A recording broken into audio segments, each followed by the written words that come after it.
Martin has great talent but a special mind that is not suitable for cultivation. He probably won't be able to move from the body purification stage to the next stage, but he knows patience. Whether it's 1 year, hundreds of years, or even if it takes forever, it doesn't matter. Martin is like a son to him. He always worried about him. But one day he will have to leave him. If Martin can find the core of the continent, then he will have a chance to break through. This path of cultivation facilitated their meeting. But alas, the core of the continent is just a legend, and he may never find it. 5,000 years have passed. He is no longer the same as he was before. His powers are fading and he is dying. He can no longer serve his master. He has already lived for more than 100 years. There is nothing to regret. Martin does not blame him for anything. He can leave peacefully. Martin has already reached the 99,942nd layer of the body purification stage, and although he does not age, he cannot break through further. He has lived for 5,000 years, but still has not been able to break through. Over the years, he had seen many people who had been left behind or had met their end. In the end, only Martin remained and continued to watch the changes in the world. Perhaps all he could do now was find the core of the continent that the master had spoken of. But he had only managed to find the key. Alice Chain asks why Grandpa wanted to talk to that weird guy right before he died. As far as she knows, this guy is an intern teacher at Shengcheng College. Alice's grandfather was an entrepreneur, and it was only thanks to him that their family reached their current position, and he must have his own reasons for doing this. They can only wait. Finally, this guy came out. Alice asks how her grandfather is. Martin says he's already dead. Alice knew this day would come, but she still wasn't ready for it. Martin is about to leave. She asks him to wait. When Grandpa was still alive, he wanted Alice to treat Martin like him, to follow him and obey him in everything. She wants to know why. Don't take them seriously. For Martin, they are just passers-by anyway. He can't just leave like that. Their family is one of the big families in Jingzhou, and he's the last person Alice's grandfather spoke to before he died. So Martin will have to tell everything they talked about. If Alice's grandfather had heard her words, he would not have liked it very much. Alice's uncle heard that the old man had died. Ben did nothing but interfere with their family and create problems, for which his grandfather kicked him out, and he dared to return. The young are already contradicting the elders. It seems that there are no manners left in the Price family. He just wants to know whether the old man is really dead or not. If he is dead, then Ben will now lead the Price family. Only in his dreams, since they are still brothers. Dan advises him to leave this house immediately and not make a mistake. He must be out of his mind if he thinks he can stand up to Ben. Today he will show what real strength is. Ben and Dan use their skills against each other. Ben manages to defeat Dan. It turns out that his brother is a third-rank martial artist. Exactly, and perhaps they are interested in when and how he achieved this rank. The thing is, he became the disciple of the Qinglan Shan clan master, Liu Lan. After the old man's death, no one in the Price family is his opponent. Let them just give in and give him control of the Price family, and he'll leave them alone if they break their legs. Don't be so cocky. This is the family's main business location, and Dan won't give it to Ben even if he has to give his life. So useless that he can't protect Alice and the Price family. Alice says she will always be on his side. Since they both wish for death, so be it. Dan can fight anyone, but let Martin get out of here first. One of Dan's bodyguards is indignant, who gave him permission to speak. Martin hits him. He has no business with him. He does not dare insult him. It is unclear how a man weighing more than 100 kilograms could fly away from a slap. Ben asks Martin what path he is taking, and how he dares to interfere in his affairs. Martin says this is the way. This is the way of happiness. If Ben doesn't need anything, let him get out of the way. Martin goes home. Ben asks how strong he is and what clan he is from. He thinks Martin might be a foreigner. He's a teacher at the Vocational Technical College on Happiness Avenue, so he's some kind of teacher. It's just a waste of time. Ben tells you to attack him. Martin is just a kid that his father wanted to meet before he died. He has nothing to do with their affairs. He should be allowed to go. It's his own fault for getting involved with Ben. If he doesn't teach him a lesson, they'll laugh at him. If Martin dared to contact them, let him go to hell. Martin attacks the bodyguards. It's impossible. He may be one step away from the master. Martin asks why Ben is attacking him when they have no problem with him. Ben is a third-rank martial artist. Martin won't be able to defeat him. So he is strong, but Martin is a cultivator of the 99,942nd layer. Dan asks him if they can talk a little. Martin refuses. He has important things to do now, and they won't meet again anyway. It's strange why Grandfather wanted to meet him if he just up and left. Alice's grandfather always told them to be nice to Martin, and he must have had his reasons for that. Their family is in a tough spot right now, and they will need a strong martial artist, so they will need to get Martin on their side. Alice asks if things are that bad. Although their family is one of the big families in Jingzhou, compared to the Qinglan Shan clan, they are like rats. Now that Ben has become a disciple of this clan, no one from their family is able to resist him, much less his clan. Since their family is in such a bad situation, Alice will go and talk to Martin. She will ask him to help them overcome these difficulties. Dan had heard something about this college and would ask some friends to invest in it. Then Alice could also teach there. Teacher Mei Li wants to live in peace for a while and asks her father to stop calling her. He says he understands that she is running away from marriage, but he will give her time to think. He has already sent someone to improve the situation in this terrible college a little. And he also hired a strong martial artist who would look after her and be able to protect her at any time. If that's all, she hangs up. He found her, the girl who interested the boss. Michael had to work hard to find her. She ignored all his invitations and forced him to come in person. Mei isn't interested in him, so let him leave her alone. It doesn't matter whether she's interested or not. They are located on the college grounds, near the dormitory where teachers often go. Martin hears the boys hitting on Mei, but he has more important things to do. The guy says that all the teachers here are scum, who would never dare to interfere in his affairs. But Mei doesn't think that some group of teachers will appear now who will save her. For some reason, Martin is being insulted again. Mei thinks that he is her bodyguard that her father spoke of. He should be able to deal with them. If this weakling comes here, then he's a corpse. It's unclear why Mei thought he could save her. He's not even capable of defending himself. Stop dreaming. This loser will hardly dare to even come here. Let Mei just stop resisting and go with him. It looks like Martin really wants to die. He imagined himself a hero. Now they would show him his place. He dared to interfere in John's affairs. Martin throws them away from him. He has learned a few tricks and dares to interfere in John's affairs. If they start a fight, the outcome will be Martin's death. He says he has no time to worry about his affairs. But John is already the second person who has started insulting him without any reason. This really got to him.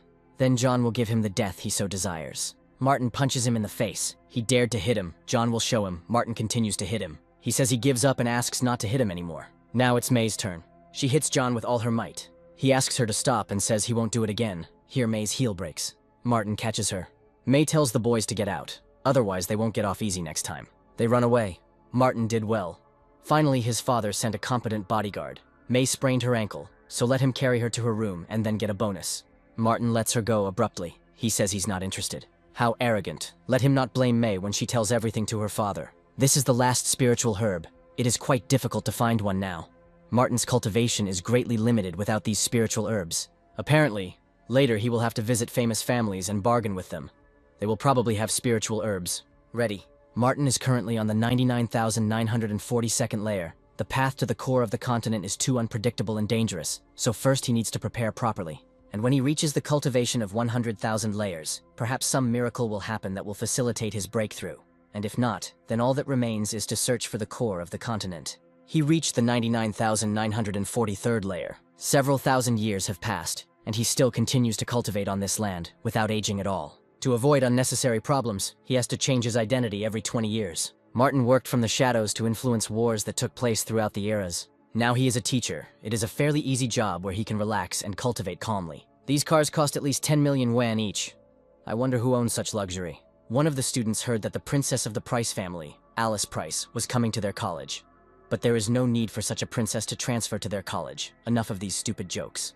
But it really is Alice Price. Maybe she just wanted to change her lifestyle. Alice notices Martin. He is really here. Sam Neill would never have thought that Alice would transfer to their college. This is the second son of the Neill family. Although their family is not comparable to the Prices, they also have influence. And yet this second son has a rather mediocre personality. Alice never thought that she would meet him here. Sam is surprised that she came here. He offers to give her a tour. He really didn't expect Alice to transfer to this college. She always ignored him. Now that he has a chance, he shouldn't miss it. Alice says she has to go to class and has other things to do. She approaches Martin. They met again. She suggested having dinner after classes. Martin knows why she came here, but they don't know each other. So let her not bother him anymore. Although this girl is a descendant of the late Liam Price, there are tens of thousands of other descendants that Martin knows. If he had to take care of all the descendants, he would have no time for anything else. He dared to refuse Alice, and publicly too. Sam tells him to find out everything about this guy. He dares to steal his girl. He must be tired of life. Nick learned that this guy's name was Martin Stone, a trainee teacher who had arrived at the college not long ago. And by chance he had been assigned to their class to teach two subjects, physical education and history. Some pathetic teacher dares to steal his girlfriend. He has completely lost his fear. Then Alice enters the classroom. Since Martin ignores her, she will come to his lectures. She'll see what he does now. Since she and Sam were in the same classes, Alice could sit next to him. Alice says she'll just sit here. She must be connected somehow with this Martin Stone, but that's not important. Sam will make sure to embarrass him in front of Alice. First, they will simply warn Martin. Sam can leave this to Nick. The masterpiece is ready. Nick wrote untranslatable insults on the board. These guys are out to cause problems for Martin. Maybe Alice should stop them. But she would like to see Martin's real strength, although her father asked her to help him. But Martin is so young. He won't be able to deal with such ruthless people as the Green Mountain Wolf, so there's no point in wasting time on him. It's better to find other reliable practitioners. And as far as Alice knows, Sam's older brother, Sean, is a cultivator who is well known even in the cities on the southern islands. He once single-handedly defeated 3 cultivators who were almost at the master level, and then he broke their cultivation, arms and legs, and was extremely cruel. And it's unlikely that Sam will be able to help the Prices get revenge on Ben, given that the Green Mountain Wolf clan is behind him, meaning he will be of little use to their family. Martin appears. Here comes their hero. Now a great show is about to begin. Martin sees the writing on the board and asks who did it. Someone must not like him. Paul begins to worry. Who knows? Maybe one day he will even get beaten up. Regardless of who did it, Martin doesn't want something like this to happen again. He is such a loser that he asked one question and started erasing everything himself. From now on, Sam no longer wants to call him Teacher Stone. He will call him Teacher Wimp. Such a disgrace. Anyone would be furious after such bullying, but Martin remains indifferent. He tells them to shut up. Since they are his students, he will turn a blind eye to it for the first time. But only this time, and now he will move on to the lesson. Martin begins the lesson. He had to reluctantly close his eyes to it. It seemed Alice's father had overestimated him. Martin must be afraid of his older brother Sam, and that is why he does not dare to contradict him. Otherwise, it would be impossible to explain why he tolerates such insults directed at him. He came into their class like some kind of king, but in reality, it turned out that he was just a weakling teacher and a loser. Martin throws the sponge straight into Sam's mouth. Nobody understood how she got there. Perhaps Martin did it. But then he wouldn't have tolerated Sam from the start. And besides, Alice is sitting opposite Martin, and she hasn't seen him do anything. The sponge is choking Sam. Nick calls for help. He can't get the sponge out. We need to think of another way quickly. Sam is about to choke. Martin comes up and says he will do it. He knocks the sponge out of Sam's mouth. He falls. So he is May's bodyguard, sent by her father. His name is Peter Steele. May's father explained to him that if she walked alone, she might be attacked. But since Peter was here, no one would harm her. May can't believe that her father assigned an old man to look after her. She sees Martin through the window and asks Peter to answer who this man is, since he is her bodyguard. Peter says he doesn't know him, but he is calm and cautious. He must be a martial arts practitioner. That day, he pretended to be May's bodyguard and threw her to the ground. Since he has offended the young lady, Peter will teach him a lesson for her sake. May asks him to stop. He asks what she wants. Let him just teach Martin a lesson, but not overdo it. He still saved her. And let him also know that May is not to be taken lightly. Peter assures that he will complete this task quickly. He approaches Martin. He is Mei Li's bodyguard and a third-level martial artist. Peter believes that Martin has also been practicing kung fu for several years. He should know the power of a third-level master. Martin ignores him. What impudence, an old man is talking to him. Peter tells her to apologize to May right now, otherwise he will have to teach him respect. Martin turns around. He says enough. Peter is furious. It looks like Martin is looking for death. May sees Peter starting. Good performance. Martin throws Peter away. He falls right at May's feet. Looks like Martin needs to change his place of work and residence. He has encountered too many troubles lately. May asks how Peter is going to protect her without beating such a young guy, and how she can relax. Peter was careless and didn't prepare for his attack. This boy has no skills, although he has a good cultivation base. But if he fights Peter face to face, he won't win. That bastard Martin can't treat Sam like that. But if he hadn't pulled out that sponge, Sam would already be dead. He'll kill him anyway. He will make Martin pay. It's incomprehensible how Sam could swallow that sponge. Martin must have done something, and he even hit him in public. That's unacceptable. Martin walks down the corridor. Alice meets him. She has something to tell him. Martin says he doesn't care. Alice asks if he's afraid of Sam Neill since he ignored his provocations. Martin doesn't care about Sam. He doesn't have time to waste on unimportant people, including Alice. He has to admit that he's afraid of Sean Neill, which is why he didn't do anything to Sam, Martin says. Such an insult is not enough to anger him. Alice thinks that this time her father was wrong. They don't need a man like Martin, filled with fear. They need someone who can defeat anyone in this city. The next day, Martin comes to class and again sees insults on the board, his desk overturned. He asks who did it. As for the table, Sam accidentally knocked it over. And the inscriptions must be the same ones that Martin forgot to erase yesterday. Let him not forget to wipe the board this time. Suddenly there will be even more inscriptions tomorrow. It seems like they didn't learn anything yesterday. Martin better take care of himself. With this level of training, he won't be able to stand up to Sam. Martin will give him a chance. He will order him to put the table back and erase the writing on the board. This teacher wants Sam to fix everything. It's funny. Martin is good looking, but not very smart. He hits Sam. He's bleeding. Martin orders everything to be wiped off the board. Sam will erase it now. Martin grabs his hand. Sam tells him to let him go, or he'll blow him into 1,000 pieces. Martin punches him in the face. Sam then gets knocked back by a kick. He has an older brother. If Martin gets involved with him, he's finished. Martin beats Nick too. He doesn't want to repeat what he just said. He orders the table to be put back and the board to be cleared. Sam and Nick start wiping her off. Martin did it. Perhaps he couldn't stand the insults and beat Sam up because of what Alice told him yesterday. She apologizes for provoking him about beating Sam. She shouldn't have said those words and irritated him. He needs to find a place to hide for a while. Sam's older brother is not one to be easily defeated. It would be bad if he came after Martin. When Liam Price was young, he was a very sensible and intelligent child. For some reason, his descendants are stupid. Martin himself is stupid. This man is very rude. He called the descendants of the Price family stupid. He even called her grandfather a smart child, as if he watched him grow up. Alice will talk to her father first. Martin just beat up Sam Neill. Sean Neill won't let him get away that easily. Alice asks what to do. They won't run away from this Price family disaster. They must protect Martin at all costs. Dan will send Mr. Fung right now. He asks him what he thinks about Sean Neill. Fung says he is a famous rising star of Nandao City. He can fight him face to face. He needs to secretly protect a young man named Martin Stone. Dan must make sure that Sean does not touch him. Fung says Dan will insult Sean if he defends this Martin. Dan tells you to do as he says, he'll think of something. Father died earlier than they expected. He still can't understand why he said to be friends with Martin. There must be something behind it. Sean is informed that his brother was beaten at school. He asks who did it. It was a young intern teacher. Harry can take on such a simple task. Let him repay tenfold for what the teacher did to Sam. Martin has already used up the remaining spiritual grass. Without it, he won't be able to continue cultivating. Since he can't continue to improve his spiritual grass cultivation base through large families, there are no other options at the moment. His development cannot be delayed, so he will go to the Tian Shan Mountains in the suburbs. That guy's name is Martin Stone. He's in front of them on the bus. This bus is heading to the suburbs of Tian Shan. Martin will be easy to get out of the way. Martin notices a thief on the bus. Since he met him, he will teach him a lesson. Then a girl nearby shouts that there is a thief here. She scared him. He almost had a heart attack. Let him pay moral compensation, otherwise he will kill her. And the rest will look at this. He will kill everyone who dares to approach him. There is no need to be afraid of him. There are a lot of people on the bus. This man dared to steal a woman's wallet in broad daylight. We all need to take him to the police station together. The thief didn't notice how beautiful the girl was. He changed his mind. Now he doesn't need her money. She herself makes him do it. Since she irritates him, she will give her body as compensation. The girl says that everyone saw him steal something. Then he will ask if anyone saw him stealing something. Let them stand up if they saw him. The guys didn't see him steal. If someone did, he can stand up and prove it. The girl did not see how the thief took the wallet. And now she will apologize and go with him. And they will spend an unforgettable time together. The three of them conspired. Maybe someone can prove that he is a thief. She thinks that someone here can protect her. She is too naive.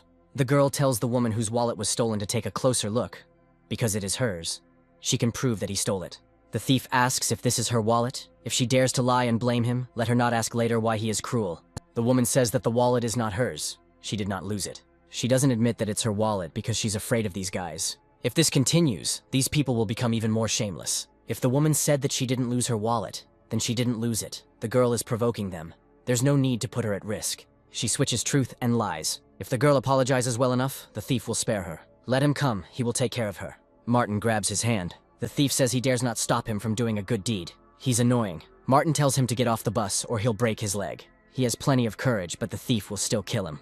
Martin kicks him in the leg. He commits a crime in daylight and dares to be rude to him. Martin gives him 10 seconds to get out. The thief tells his accomplices to come here quickly and finish off Martin. He's so persistent, it's obvious he wants to die. Martin twists the arm of one of the guys. Then he knocks down another one. 5 seconds left. Time's up. Martin tramples them. He gives them 3 more seconds to get off the bus. They ask the driver to stop. If he doesn't stop, they won't be able to get out. It's not their fault. Martin hits them again. He gives them one last chance. The boys climbed out through the window. They fall to the ground in front of the car Harry is driving. The car drives around them. They fell out of that bus. Something happened there. It doesn't matter. Martin picks up the wallet. The woman asks for it to be returned to her. She herself just said that she had nothing to lose, and she also told this girl not to put her at risk. Martin thinks he's great because he beat up those thugs. The woman demands his wallet back or she'll call the police. The girl asked her to call the police, but she refused. And now that Martin has protected them, she wants to call the police. The woman demands that he give her the wallet. It's all them. If they weren't so persistent, there wouldn't be any problems. She can't say that. The woman tells him to hurry up and give her the wallet. Otherwise she will not only call the police, but also accuse Martin of stealing her money. He throws the wallet out the window. First 2 people flew out of this bus and now a wallet too. They are lucky today. It's a pity the wallet is not white. There are more than 5,000 wen in there. Maybe Martin threw the money away, but the woman will still blame him. If she dares to scream any further, he will throw her out of the bus. Let him not even think about getting rid of it. She will put him behind bars for the rest of his miserable life. Martin grabs the woman and throws her out of the bus. She falls next to Harry's car. It's not clear what day it is today. People are constantly falling out of the bus. It hurt to death. The woman almost broke all her bones. She sees that Harry has her wallet. The woman asks for it to be returned to her. Harry asks who she is. It doesn't matter. What matters is that it's her wallet. Harry says he fell from the sky just like her. What fell was lost. Now it's their wallet. The woman insists that it be returned to her. Then Harry hits her. He asks if she still dares to demand anything from him. The others start to beat her. The bus arrives at the stop. Martin comes out. The girl asks him to wait a little. He notices her pendant. The girl thanks him. Martin wonders how she got this necklace. There are many medicinal herbs on this mountain. Perhaps he will collect them too. That's true. Martin asks where she got this necklace. The girl says that her grandmother gave it to her. One day, Martin came to the mountain to collect medicinal herbs, but was attacked by a 9th-rank monster and seriously injured. He was revived in the home of the large Sioux family, where there was a girl who brought him food every day. Love was like a flash with a pink tint. Martin didn't miss the chance. When his body was restored, he gave the girl this medallion in gratitude. He said that if anything happened, she should come to him and use this medallion as a mark of distinction, just so that she and her descendants would look for him in the future. This necklace was given to the girl by her grandmother when she was dying. She said that it was given to her by the most important person in her life, and she gave it to her granddaughter in the hope that she could find a love worthy of her. When Martin left, he also gave her a yansheng pill, which cures all diseases and gives a person a long life. Usually a person who eats it lives 120 years.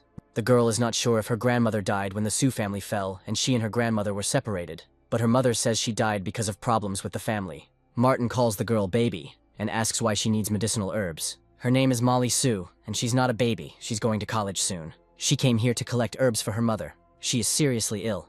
They can't afford hospital treatment, so they try to follow what the doctor says. He told me to collect herbs from the mountain and return to continue the treatment. Martin will help her. Previously, the Sioux family was very rich.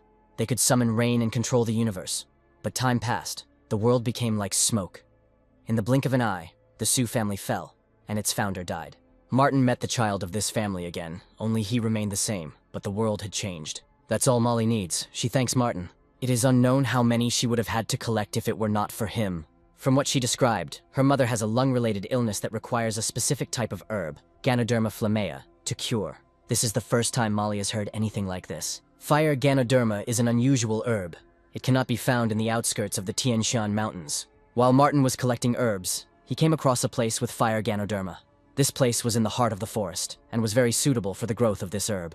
Here comes Harry. He's been chasing Martin for a long time. This is his chance. Harry asks if Martin will beg for mercy himself or be forced to. He asks who he is and who sent him. So, Martin himself doesn't know who he messed up. I'll have to remind him. He provoked Sean Neal. So, young Master Sean Neal, well, let him attack. Martin dares to tease them. They will teach him a lesson. Maybe he'll let them have some fun with the girl next to him. Martin throws one of the guys into the air.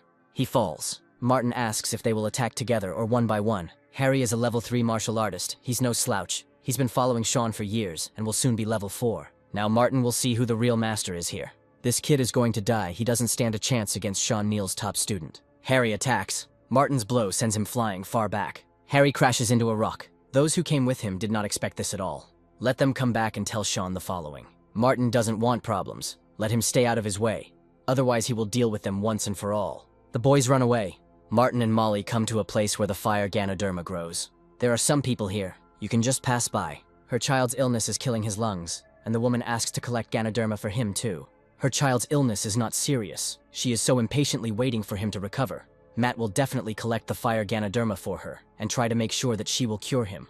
Martin and Molly are stopped and told that outsiders are not allowed to enter. Martin says he's going to the mountains to collect Ganoderma lucidum and tells them to let him through. They send him far away. Since he can't talk, Martin can shut him up. It looks like these people came for the fiery Ganoderma. Matt's student will take the guy down with one hand. However, due to recent incidents, they may use it to pave the way through the mountains, and it may also help them get the Ganoderma. If Matt can get it from Mrs. Jung's son, let him try. But if anything happens, it's his problem. Martin doesn't dare talk to a follower of the Harper family like that. It seems like he needs to stretch his legs. Matt intervenes. He asks if Martin knows anything about the recent events in the mountains here. He could be in danger if he goes there. Matt doesn't have to worry, just let him pass. Then Matt tells them to let him through. Martin tells Molly to wait here. She grabs his hand. She says she doesn't need Ganoderma anymore. Martin assures that he will return soon. They tell him to follow. On this island he can collect Ganoderma. However, the road leading to it can be dangerous. You can go one by one, walking 50 steps. Martin agrees. He goes first. This guy is an idiot. Once he lures the monster out, they can kill it. Then they can safely walk across the bridge without fear of the monster. With the help of this boy, they will test what the monster is capable of. The boy is only level 3, the monster will drag him away and eat him. However, he is the only one to blame for this. He should have thought about the consequences. But he overestimated himself. A monster appears. Martin kicks him. This turns out to be enough. Martin continues jumping from rock to rock.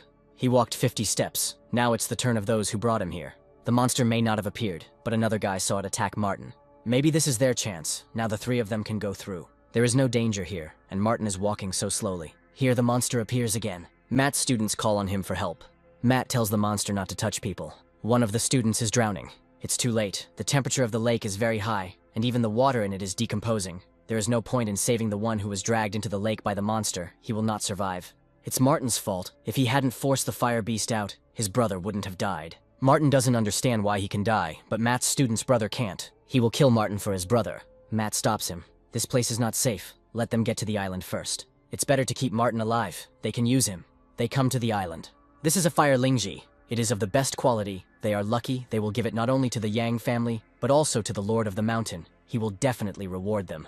And Martin knows when to retreat. If he wanted to collect Ganoderma, he would not leave here alive. Martin says there's just something wrong with this stone. He's just afraid of them. No need to make excuses. This is a very ordinary stone. They won't let Martin get away so easily. He and the master will calmly roll him up into a ball. After collecting the Ganoderma, he will take it to the Wolf Mountain and Martin will become his slave for centuries. This is a rank 3 monster. Hank must run. Only now does he finally notice the monster. He's ready to attack Hank. He grabs it. The snake ate Hank. We must run! Martin continues to stand in the same place. This monster is too fast. It will soon catch up with Matt. If Martin wants to blame someone, let him blame himself. It's time to show what he's capable of. Let him hold his breath for a second. Martin doesn't move. He had to put up with Matt for a long time. Martin grabs him and throws him into the air. Matt is about to fall into the snake's mouth. This is exactly what is happening. The snake ate Matt and is now ready to attack Martin. A 3rd rank beast, a little annoying but not too clingy. Martina attacks him. He is at the 99,943rd stage of body purification. Martin defeated the snake. It's no wonder that this place is protected by a 3rd rank beast. It seems that these fire Lingji have evolved into spiritual ones, and can also be used for cultivation. Martin notices something in the snake's body. It's a stone box. It looks like it has a faint seal on it. The box held up even though Martin hadn't used all his strength, which meant that this seal had to have been placed by at least a Dao cultivator. It's been a while since Martin last saw one of these, so he'll be removing the seal slowly so as not to break what's inside. He cuts the body of the snake. The inner stone stores all the energy that the beast has cultivated. It's just a pity that the technique for absorbing such stones has long been lost, and it is impossible to obtain this energy directly. Martin does not know what happened at the end of the Dharma period, for he was locked in a secret place. Now the only way to use the beast stones is to allow the energy within them to aid the cultivation process itself. Molly is still waiting for Martin. Mrs. Jung says he won't come back, but Molly is confident that he will get out of there. Apparently she doesn't know how dangerous it is there. Those guys from the Green Mountain are top-level martial artists. A boy who can't tell the difference between heaven and earth won't survive. Martin is back. Molly knew he would be fine. Mrs. Jung asks where the master is and how Martin survived. He says Matt is dead. It's time to go back. Mrs. Jung tells you to stop. She wants Martin to explain to her how Matt died and he survived. She doesn't care what happened there. If he wants to go, let him go. But he will leave the Lingji with her. You can't fight against a gun, no matter what skills he has. Martin can give them the Lingji. Molly doesn't need them. They don't steal from anyone, so no one should steal from them. Someone is interfering here. This is Mr. Feng. The head of the Price family asked him to protect Martin. He hopes to be received with dignity. After watching Martin for a long time, it was finally his turn to speak. He would not be able to explain to the head if something happened to Martin. So that's who was following him. He thought it was someone from the Price family. Let Mr. Feng tell the head of the family that Martin doesn't need protection. He thanks him for his kindness. Oi and Molly leave. Although the Price family has power in the south, the Yang family is no less strong.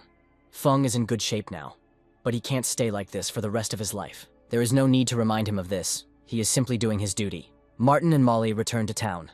If it weren't for Martin, Molly wouldn't have this Ganoderma. When her mother gets better, she will invite him to visit them. Martin wants to go now and see how her mother is. These herbs are good tonics, but they don't cure lung diseases. They arrive at Molly's house. It's hard to believe that her family lives in such a dilapidated house. Molly enters the apartment. She asks her mother if she is feeling better. She coughs but says everything is fine. This is Martin Stone. He helped Molly collect herbs and drive away the bad people. This is Fire Ganoderma. Martin said it would help. Molly's mother has been suffering from this disease for over 10 years, and she could not imagine that such a person would cure her. There's a knock on the door. Molly goes to open it. This is Dr. Chen, asking if Molly has collected all the herbs she needs. She says that she collected all the herbs that he wrote in his recipe, and she also found the precious fire Ganoderma. It really is her. Molly asks to cure her mother. Nobody said that her illness could be cured. The fire Ganoderma has a side effect. If Molly's mother eats it, she may be in danger. This is not true. According to alchemists, Ganoderma lucidum will definitely cure Mom. If Molly talks to Dr. Chen like that, he won't cure her mother. He'll just sit there and watch her die. No need to be angry. Molly is still young. She didn't mean to offend him. He is a great doctor, so that her mother is not in danger, he will remove this Ganoderma. Molly will get her scholarship soon, and then she will pay for everything. The people Dr. Chen treats pay him millions of dollars and cover most of his expenses.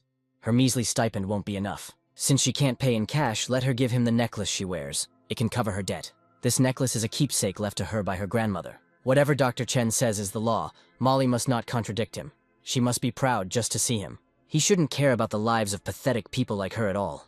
If he cures her mother, she will give him this necklace. Molly is very sensible.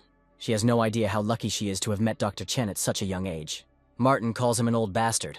The doctor tells him to kneel down and apologize, otherwise he will not spare him. Martin grabs the doctor's finger and twists it. He dared to raise his hand against the master. It seems he doesn't know that Dr. Chen is a second-rank warrior. He attacks. Martin parries his blow. The doctor didn't think he knew Kung Fu. However, since he dares to provoke him, he must be prepared for the consequences. Chen, the master of the southern island, will not let himself be defeated. He will call, and Martin will die. And Molly too, since she lets that bastard treat the doctor like that. He won't cure her mother. Let her wait for her death. Master Chen has a strong influence on the southern island. His brother is a big shot in the criminal underworld. Martin says it's okay. He'll cure Molly's mother first. There is no need to worry about her, even though she has been sick for years. But she can still live. Martin is better off hiding. Mr. Chen's people will come soon. She does not want him to suffer. Fate decided to bring Martin together with her. He asks her to give him her hand so that he can check her pulse. Let Martin examine her. Molly believes in him. This is an unusual disease. Only Dr. Chen can cure Molly's mother. Martin understood her condition. He asks if there is ice at home. Molly says she will get it now. She gives Martin an ice cube. He applies birth and unification, then thickening. Dr. Chen has been studying medicine for half his life and has never seen such a method. He hopes that Martin will not kill anyone in the future. There is too much fire essence in this Ganoderma to be taken in its pure form. With the help of an ice cube, this element can be diluted, and her illness will gradually be cured. Molly's mother swallows the cube. She no longer coughs, and her lungs feel as if the illness never happened. This is impossible. She had been ill for many years and her lungs were almost destroyed by this point. It was impossible to cure her with just one dose of medicine. Martin definitely did something to make her feel good for a short time. Dr. Chen will reveal it. He checks Molly's mother's pulse. She's really getting better. Now it's Martin's turn to ask questions. He asks why Dr. Chen wanted Molly's jade pendant, and he says he respects Martin's medical abilities, but he'd better not get involved. However, the doctor will make an exception and allow him to become his follower. Perhaps he can even make a name for himself on the southern island. But now let him kneel and acknowledge the doctor as his master. Then his brother bursts into the apartment. He asks who dares to insult Dr. Chen. He says everything is fine. This boy made a deal with him, and now he is his student. His brother attacks Martin anyway. He doesn't understand how he can be so strong. Martin grabs it and lifts it above his head. He throws it on the floor. The doctor's brother asks what his cultivation level is. Martin says, body purification. Brother only knows the martial artist and student levels. Dr. Chen read about the level of refinement in the old code. It was used for classification in ancient times. But he didn't really understand what level of strength it was. This guy is able to defeat Jack so easily. He is definitely a martial artist, and the doctor dared to provoke this god. Martin asks if Dr. Chen is sure he wants to be his teacher. He would not dare to even dream. It is he who acknowledges Martin as his teacher and asks him to accept his respect. He really wants Martin to teach him. He says that Dr. Chen is not worthy of being his disciple. Yes, he is unworthy. They admit that they did a terrible thing by insulting him. They will do whatever he orders, if only he will let them go. Martin asks what their purpose is. They did these things to get the necklace on Molly's neck. Then Martin asks who ordered them to do this. Dr. Chen said, "The Su family is from Tianan province. This family is very influential. Although they have not been in very good shape for the past few years, they could not resist them." Molly and her mother had already given up living on the southern island, but they weren't even allowed to leave. Molly asks what the Su family needs her pendant for. The doctor's brother doesn't know the details, but they have a problem with some person. To get this pendant, the master must take a grandmaster with him and climb the mountain. He heard that someone will reach the required level soon. Now this person can help solve the problems of the Su family, so they are still looking for the person their grandmother loved. Since he remembered his promise and decided to fulfill it, Perhaps he liked his grandmother. Let Molly keep the necklace, that's better. Martin won't punish the Chen brothers today, but let them not catch his eye again. Otherwise, he will be more serious. They will remember this. Molly says that this necklace was given to her grandmother by her lover. It looks like Molly's mother was poisoned. She had a lung disease, and Molly's grandmother died. These people are truly evil.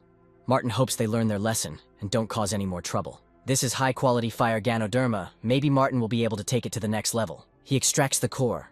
Now he is one step closer to the 100,000th level of body cultivation. This iron box was found on the serpent that guarded the fire Ganoderma. Perhaps it is left over from ancient times when the cultivation of immortals flourished. There is a strict ban on the iron box. If Martin breaks it with brute force, it may damage what is inside. However, this will not be difficult for him. Once he learned how to break a box, he can break even a normal one in the blink of an eye. He succeeded. However, there is another one in this box. It looks like an ancient scroll. The method is to repeatedly refine the essence. The essence condensed inside is returned to the cauldron, while the outer essence can be absorbed. This is called capsule formation, and returning to the cauldron. Even fragments were not found. It seems that someone deliberately erased the existence of this cultivation method and used it for their own purposes. Over the past 5,000 years, Martin has searched all over China, but has never found any leads. Now that he has this cultivation method, he can quickly raise his level to 100,000th by absorbing external essence when the spiritual grass is exhausted. He will begin to refine the core of a rank 3 monster. This should be enough to make a breakthrough. It seems that this cultivation method is quite unusual. Martin can directly absorb the spiritual energy from the monster's core and transform it into his own spiritual power. Instead of transforming and improving this method, someone erased it from history because it was too powerful. 3 levels at a time, Martin is now at level 990,947. The spiritual power contained in the core of a 3rd rank monster is very powerful. Due to the unclear origin of this method, there will be problems in the future, but quickly cultivating the 100,000th level is much more important. Someone is knocking at the door. May has something to tell Martin. She comes in. Martin wouldn't let her in. May is angry, so he goes shopping with her. Martin says not now. May insists and offers him 10,000 yen. Martin still refuses. May will give him 20,000. He must go. Martin says he will give her 100,000 so that she won't bother him. The intern teacher has nowhere to get 100,000 yen. May made inquiries. He is an orphan. For an orphan, this is not a small amount. 20,000 yen is more than your salary for half a year. He is pathetic. But May will help him. She is naive. Let her not bother Martin anymore. May is outraged that he dares to speak like that. Martin is the richest man in the world. May and her family are useless to him. He can boast with a straight face. His shamelessness amused her a little. Martin is walking down the street. He is followed by May. She asks him to stop. Martin didn't know that she had been following him all this time. If he does not want to accompany her, then she will accompany him. He helped her get rid of a couple of thugs, although in the end he upset her a lot. But she is very reasonable. So even though reluctantly, she accepted him as her friend. May is very angry. She can't believe that Martin is so stupid. If she wants to know the truth about him, then there is no need for this. May doesn't even know who Martin threw away last time. The world is very dangerous. But being with Martin, May can rest easy. Alice meets him in the corridor. She wants to tell him something. She's been thinking about it all night, but she's still sure he shouldn't get involved with Sean Neal. It would be better if they went together, and Martin apologized to Sam Neill. Alice doesn't have to worry about either Sean or Sam. They're both ants in front of Martin. He is so stubborn, Alice tries to help him. Sam got it from Master Stone, but Sam's brother loves him more than anyone else. He will definitely take revenge. Martin hasn't been at school for a few days. Sean must have beaten the crap out of him. He's probably in hospital now. Here Sam finally notices Martin. He thought the man Sean sent had taken him out. Sam realized that Martin was hiding, which is why he didn't find him. Martin grabs Sam. He asks what he wants to do. May tells Feng to stop following her. Sam says his older brother is Sean Neal. Feng has heard of Sean Neal. He is a rising star with remarkable cultivation. He is also a disciple of the Master. Martin doesn't know how high the sky is. He provoked Sean. They should stay away from him to avoid trouble. Martin doesn't want to get his hands dirty with Sam. It's a waste of time. He warns not to bother him. Sam says Martin is a teacher. He can't do this. Martin hits him. He should be punished. Alice tells them to let Sam go. In response, Martin begins to hit him. If he provokes him again and again, Martin will find out how strong his bones are. Sam calls Alice for help. She tells him to let him go again, otherwise Martin will regret it. He throws Sam into the air. He crashes into the wall. Martin is crazy. He beats Sam so badly. Sean will definitely kill him. Alice is stupid. Martin already said that Sean is nothing in his eyes. Martin is so handsome. This is starting to get annoying. He calls on the phone. This is Stanley Kim. He knew that Martin would contact him. He finally waited for him. Martin wants Stanley to find monster cores for him. The more the better. Stanley says the cores can't be absorbed, only collected. They will talk about this later. The more cores, the better. Martin can kill the demonic beasts in the mountains. But it is becoming more and more difficult to kill high-ranking demonic beasts. Stanley has a good circle of connections. He can take cores from large families. Martin senses a murderous aura. May calls out to him. It seems that the killer spirit's target is not Martin. He finally stopped, May completely out of breath as she ran after him. Martin won't let anyone persecute him again. He says that someone wants to kill May. She asks who it is and where. Feng tells May not to listen to this child. As long as the old man is here, no one will dare to come near and harm her. He thinks that Martin is trying to deceive her. He leaves. May asks him to stop and explain everything to her. Even if he does not allow her to follow him, there is no need to scare her. Martin counts to 3. Someone is going to attack May. Bold, but stupid. Feng stops the attacker. They start fighting. He will die today. Feng doesn't dare stop him. This is not good. May's attacker can be glad that he will die at Feng's hands. Martin tells him to stop. Let him stand aside. He was lucky to see Feng's skills. Martin says not to engage in close combat or he will lose. If Martin is scared, let him say so. Feng is here to protect him and the young miss. He will kill the attacker with one move. Fog spreads around. Feng's hand is covered in worms. Let him go to hell. Martin grabs the attacker's hand. Feng was taken out, but he doesn't need help. He can still fight. Martin lets go of his hand. He's leaving. Now the old man will die. The guy attacks. Feng falls. Things are bad. The attacker approaches Feng with a dagger. He admits his mistake and asks Martin to help him. Martin flies into the air. He reflects the blow of the dagger. Then he hits the attacker. Martin does not dare to interfere in the affairs of the Five Poisons sect. The attacker is enveloped in a cloud. A snake emerges from it. This golden python is highly venomous, as its venom is produced from the life force of its attacker. The python is about to bite Martin. However, something is wrong. This demonic beast's level is too low. Martin cuts it. Now he's going to attack the one who wanted to kill May. Martin attacks. The guy asks not to kill him. He is a member of the Five Poisons sect. Martin had never heard of her. If the guy answers his questions, he will live. Martin asks if their sect specializes in breeding demonic beasts. Not in cultivation. Students make blood pacts with poisonous demonic creatures. So everyone has their own poison. Martin asks if they have any strong demonic beasts, like ones that generate poison right in the core. His master's poisonous demon scorpion can absorb the inner core. It was strange how a human could form a blood pact with a demonic beast, but that wasn't the problem. It was another way to absorb the demonic beast cores. Martin let him go, so he shouldn't worry. The Five Poisons sect won't cross paths with him anymore. Martin hits him. He tells them to go back and tell the strongest masters of the sect to take revenge on him. Now let him get out. Martin deserves a lollipop. May asks if he'll really let him go. They have no reason to be hostile. But May didn't ask why they wanted to kill her. Martin has a feeling that this is not the killer. He is walking down the street. He is met by the young master of the Lane family, Henry Lane. He tells Martin to stop, but he walks past. This guy apparently doesn't know the rules. He sent Sam Neill to the hospital. Sean Neill was angry as ever, so Henry won't let Martin leave. He comes to the pawn shop. He asks if there is any news about the item he asked for. To tell the truth, these herbs are very rare, but Larry searched for days and nights and finally found out something. Larry Cheney helped Martin search for spiritual herbs for 2 years, but for some reason he disappeared, and Martin could not find him for a long time. Let him tell where the herbs are. The rest is none of his business. Martin will pay, as agreed. By the way, Larry heard that several other people besides him were targeting these spiritual herbs, and they were all from large families. That's why these herbs are hard to find now. Martin leaves the pawn shop. Let him not even think about running away. Today he will pay for everything. Martin gives him a lollipop. It seems he was trying to bribe them, so Henry looks like someone who could be bribed with a lollipop. Martin leaves. Now someone else wants to attack him. If he surrenders, his life will be spared. They demand the return of some item. Martin says he gave it to those guys. Then they approach Henry and his gang. Henry tells me to get out of the way. He has important business with Martin. He is asked if he gave anything to Henry. He answers in the affirmative and again tells her to get out of the way. Then the bandits rush at him. The task is completed. It's time to go back. This is the man Mrs. Jung was talking about. She asked Martin to give her the fire Ganoderma, but he was foolish to refuse her. She dared to kidnap Henry. She had to think about the consequences. Mrs. Jung asks who this guy is, where Martin is, and the item she needs. She hits Henry. She doesn't care who he is. Let him hurry up and return her thing. This is the thing Martin gave him. Henry takes out a lollipop. Martin passed it on to this guy. Mrs. Jung tells you to show her the lollipop. Henry asks if she knows who he is. Mrs. Jung hits him again. Martin just gave him a lollipop. Mrs. Jung goes too far, kidnapping people for candy. He himself doesn't know what happened. He thought Martin gave this guy the Lingji fire. Mrs. Jung gives him one last chance. If the Five Poisons sect dares to attack Martin, it will be a good harvest. In addition, he will be able to personally hunt demonic beasts. They are good for their compatibility with alchemy. Only the pawn shop owner, Larry Chain, can collect spirit plants. Perhaps the auction that will take place in a few days will be a good channel, and it is time to find the right family for this work. Now is the era of Dharma, he will be able to clear the 100,000 layers much faster. May asks teacher Norman Smith to stop following her. They teach at the same college, and for some reason she keeps running away from him. Norman asks to give him a chance. He will treat her well. He should show respect. They don't know each other that well yet. This is exactly why they should communicate with each other more. Norman asks May to open the door to her heart for him. He is in love with her. He is the vice principal of the college, and his family is quite famous on the South Island, so May should not reject his offer.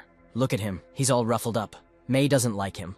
It's impossible. She probably says this because she's angry. Norman is from a famous family, he has status, she can't reject him. May doesn't care what he's talking about, just let him leave.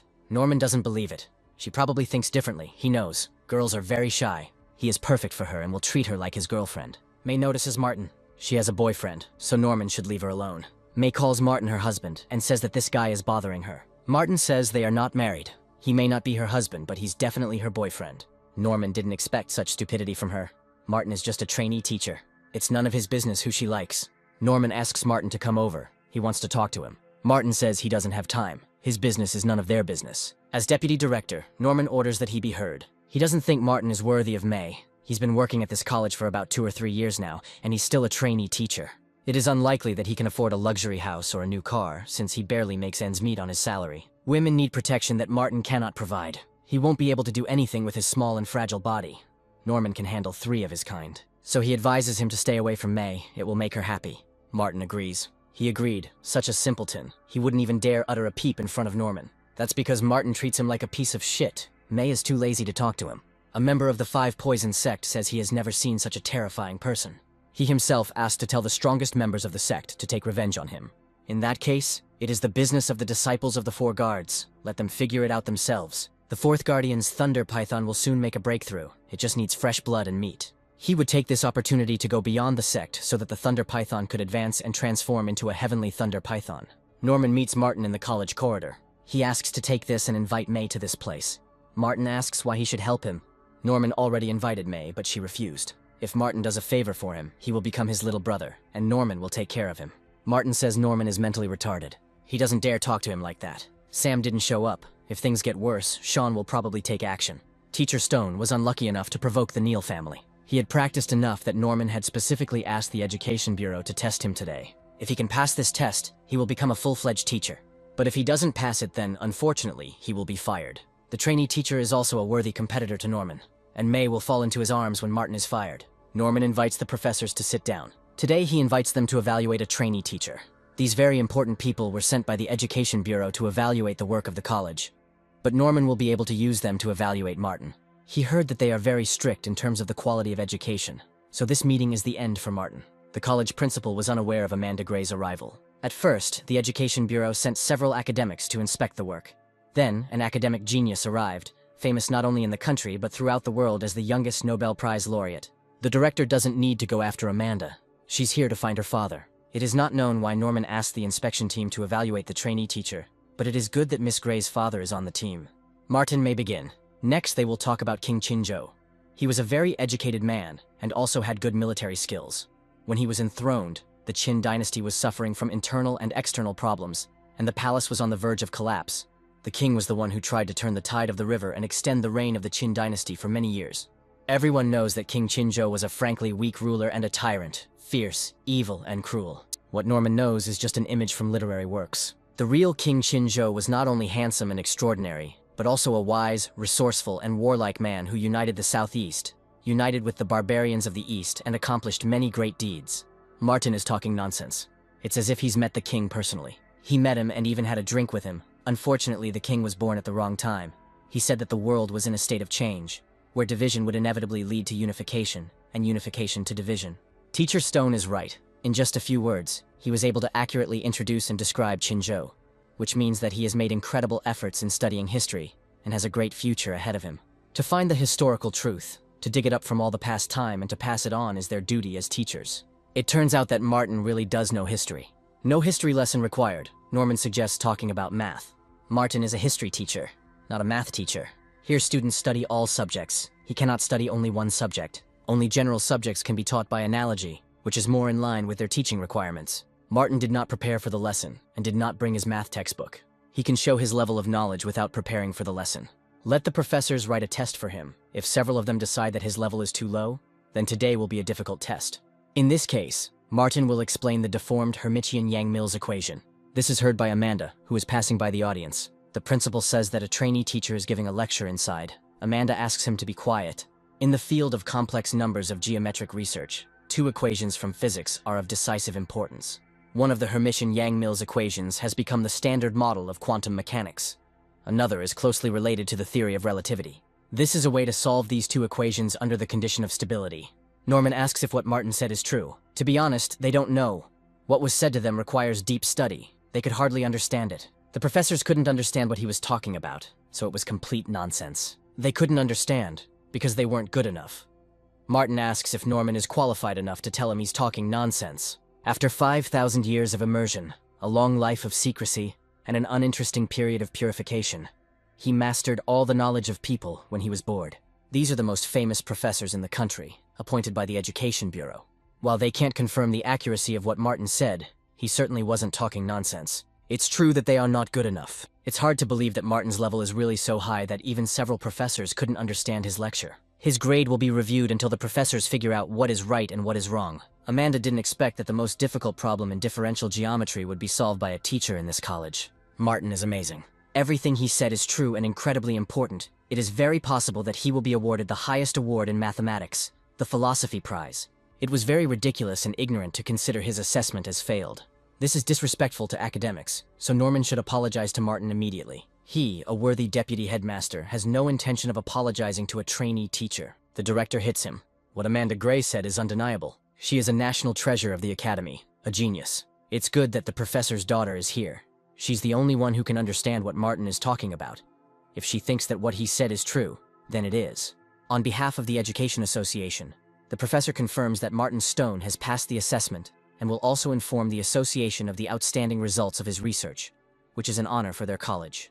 Norman must apologize to Martin immediately. If he is insincere, the director will fire him. He is sorry, he apologizes. Martin doesn't answer. Then Norman bows. Martin still doesn't react. Norman apologizes again. Martin leaves. May asks how it went. They know Norman was just looking for an excuse to fire Martin. He's gone too far. He's brought in people from the Education Bureau. If Martin is fired, May doesn't intend to stay here either. Martin says he passed the assessment, so Norman didn't stop him. He is not a hindrance. At least for Martin, the assessment was easy. They are trainee teachers, and their regular assessment will be in a couple of days. If it is simple, then they are calm.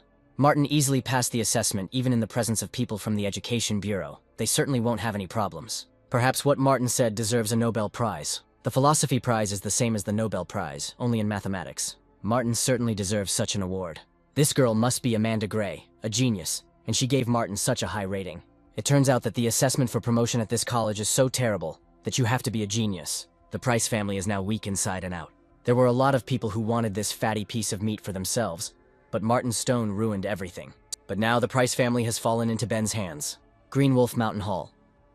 Master Jack Smith asks how strong Martin is. He is a third-rank martial artist. Ben asks to finish this guy off. Jack has no time, and it's unlikely that this little boy is worth their interference. The mining master sent him to investigate the death of Hallmaster Kevin Green, which is now a priority. And for Ben, he has a pill. If he eats it, his cultivation will increase by 3 levels, although his lifespan will decrease by 10 years. It's not very attractive. If Ben wants to be Jack's man, he has to pay a price, so he can show the Green Wolf sect his usefulness.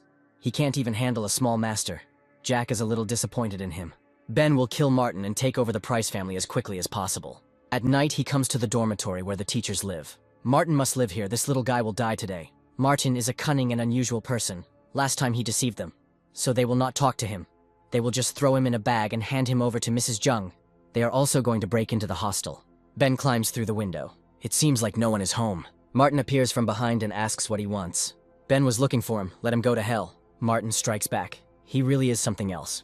Unfortunately, this time Ben was prepared. Once he swallows this pill, his cultivation will increase by 3 levels. Martin slaps him on the back of the head.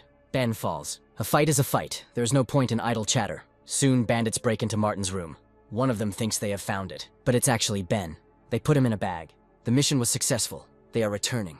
It's very busy today. The bandit comes to Mrs. Jung. She hopes that this time he is not mistaken. They took Martin from his home. There can be no mistake about that. Mrs. Jung unties the bag. She realizes that it is not Martin again. Then Miss Jung starts beating the bandit. She will beat him to death. He brought the wrong one again. Now she doesn't need him. The bandit doesn't understand how this happened. Why they caught the wrong one. Looks like I'll have to ask someone else. Mrs. Jung is calling Bill Hope. She tells him to take this garbage with him. There's no need to catch anyone else. Let him throw this garbage out to feed the fish. Martin is already here. Mrs. Jung asks how dare he come here. He doesn't like it when annoying people pester him. But they did it over and over again, and now Martin is angry. Mrs. Jung doesn't care whether he's angry or not. She orders to seize him. The bandits rush at Martin. He attacks.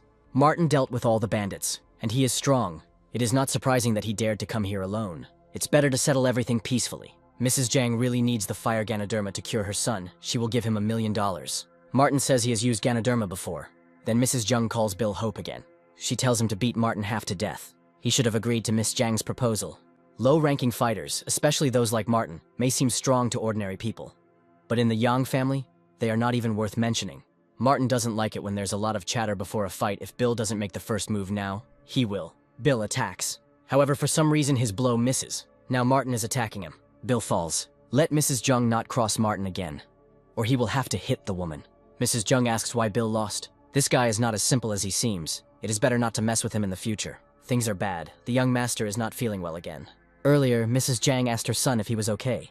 David said that he felt very, very bad. He hit one of his bodyguards. For some reason, it's him who's bad, not them. They both deserve to die. His lungs feel like they're on fire. David asks if his mother found a cure. She says she found it, but a man named Martin Stone took it. So he dared to steal from the Yang family and made David feel such pain. They will chop him into pieces and feed him to the dogs. David needn't worry. Mrs. Jung will never let Martin leave. Larry Cheney calls him. Last time he talked about the auction. Everything is decided. Tomorrow at 7 in the evening. Something crashes into the ground behind Martin. He feels the breath. This is a demon. After the era of Dharma, demons rarely enter human territories because the spiritual currents have become too turbulent for these beings, who feed on the energy of the earth and heaven. In terms of cultivation, life in the human world is extremely expensive. This demon is extremely persistent. I wonder what he wants. There is something unusual about him. Martin makes his way into the Tang mansion. It's Tina Tang's birthday and she is told to make a wish. She makes a wish. I wonder what she wished for. It's clear, Mrs. Tang is so beautiful. It's hard for her to find a suitable man in these parts. So most likely, she wished for finding a boyfriend. And the groom will fall on her straight from the sky. Only a man as handsome and talented as she is worthy of President Tang. Here Martin appears. He stands in front of Tina. The wish came true. He fell straight from the sky, and he is very beautiful. Tina asks Martin who he is. Martin says a demon just burst into her yard. He came for him. Breathing is gone. Martin believes that the demon was hidden. He was in this yard. We need to find him. Tina tells Martin to stop using such boring tricks if he wants to get her attention. She advises to forget about this idea and leave right now. She didn't understand. Martin doesn't use any tricks. He just actually sensed a demon entering Tina's courtyard. Perhaps Martin thinks he's in a movie, or Tina looks like she could be easily fooled. They didn't think a guy would fall from the sky and talk nonsense. Being so handsome is useless if your words can't be trusted. President Tang hates people who talk out of their asses. Let Martin leave now. He asks Tina for her own good to give him 3 minutes. He will find the demon. If he doesn't leave, Tina will call the police. Here they tell her that they have a problem. Tina asks what happened. Her daughter lost consciousness, so the demon is there. Tina's daughter is lying on the floor. Her body has always been healthy. They were just playing in the room. It happened suddenly. A light wind blew and Lisa fainted. Tina asks to call a doctor quickly. Auntie has already called him. He will be here soon. The doctor comes. Tina asks what's wrong with her daughter. Based on the examination results, he can say that everything is fine with her. She is not sick. But she is unconscious. Tina asks if the doctor can cure her or not. Unfortunately, this is a blind spot in his knowledge. One of the women says that she knows Master Chen. He specializes in strange diseases. Tina tells me to send him a message so that he comes quickly. Martin says there is no need to invite Master Chen. Lisa's body is possessed by a demon. Martin can solve this problem. Master Chen is nearby, so he will be here soon. The evil spirit is very strong. We need to drive it out as soon as possible. It is causing pain to the child. When Master Chen arrives, he will expose Martin's lie to everyone. He has arrived. Master Chen will help you get rid of your illness. They ask him to hurry up and cure Lisa. Chen sees Martin. He should be ignored. No one knows where he came from. But he is a liar. Chen falls to his knees before Martin and calls him master. He never said that he accepted him as a student. But his admiration for Martin is as eternal as the majestic mountains, and as bright as the stars that determine the direction of his life. Deep down, Chen already considered Martin his master. Tina asks if Chen can examine Lisa first. As long as his master is here, he can't do anything himself. Compared to him, Chen is like an ant in front of an elephant. But Martin said that Lisa was possessed by a demon. The guests of the southern island should know the strength of President Tang. If Chen helps her daughter recover, she will not remain in debt. Since they say so, it doesn't matter which of them helps the girl. From now on, Martin can call Chen Jeff. Since the master said so, he will examine Lisa. Jeff feels her pulse. It's strange, she's not sick. The pulse is calm and her breathing is soft. She seems to be completely healthy. Tina asks who can save her daughter. Jeff's options are limited. Martin gives the demon a chance, let him come out on his own. He will count to 3, and when it reaches 3, he will not give him a chance to survive. They must trust Martin. He pretended to see something and scared the air. He himself was sick. Martin exorcises the demon. Anyone who interferes with him will die. Martin grabs him. The demon tries to attack him, but he fails. The demon asks Martin who he is. He is the one who will take his life. Martin attacks the demon, who asks him not to kill him. Martin tramples him. Tina asks what that was. He recently told her that it was a demon. Tina doesn't understand how demons can exist in their world. 2,000 years ago, the Shushan kingdom was in turmoil. All this led to the death of a third of the cultivators. And the root of all disorder is the invading species, the formless and disembodied demon. Martin didn't think they would appear again after they disappeared 2,000 years ago. Perhaps it was a sign of an approaching storm. Tina asks for an explanation. Martin says he doesn't have time. Then Lisa calls Tina. She finally woke up. I need to go after Martin and apologize to him, no matter what he asks. He has some skills, of course, but he is disrespectful to Tina. If he asks, they will just give him 100 million. Tina doesn't care even if he asks for 100 billion. Over the past few years, as the business grew bigger and bigger, Tina also received some information about martial artists and demons. She always thought it was nonsense, but now it seems that things are not so simple. Before the auction starts, Henry tells everyone not to let anyone in. Sean Neal will be here today. Henry can go without worrying. They won't let anyone through. Larry heard a lot of news. All the items in this auction are excellent. There are at least 2 types of the herb that Martin wants so much. Martina and Larry are stopped and asked to see their invitations. Larry says he doesn't know if he needs an invitation. So he heard a lot of news, but doesn't know about the invitation. If they don't have invitations, they can't enter. Henry asks what's the matter and is told that 2 guys want to come in without an invitation. Henry recognizes Martin. Larry asks if they know each other. Martin says he just gave Henry a lollipop. Because of this candy, he was caught by an old crazy woman and almost beaten to death until he is here. Martin and Larry come in here. The auction is about to start. No need to make noise. Jeff's brother recognizes Martin. He falls to his knees before him. Martin says he is not his master. His brother treats Martin as a master, which means he is his master too. Although he did not recognize him, he, Fred Chen, admires him as a master. Like a great mountain and like a bright star, Martin leads him along the path of life. Martin asks if he can get inside. Fred is willing to let him through. Martin provoked Sean Neal. Henry can't let him in. Fred hits Henry. He has no right to tell him what to do. He's blind. If he messes with Martin, Fred will beat him to death. Martin and Larry come to the auction. Rumor has it that deep in the Tian Shui Mountains, a powerful demon dog has appeared. She was so strong that she provoked the demons on the mountain. The auction organizers gathered many craftsmen here for another purpose, to assemble a hunting party to go to the Tian Shui Mountains and kill the demon dog. Alice sees Martin. Sean Neal will be here soon. Alice, of course, wants him to help her family survive the disaster. This is a good opportunity. He still has a good impression of Alice. And when the auction happens, he will buy some spirit herbs. If he likes them, he will definitely help her. She knows it. This auction is full of martial artists and nobles from the southern island. The 2 types of spiritual herbs that Martin needs will likely be in high demand.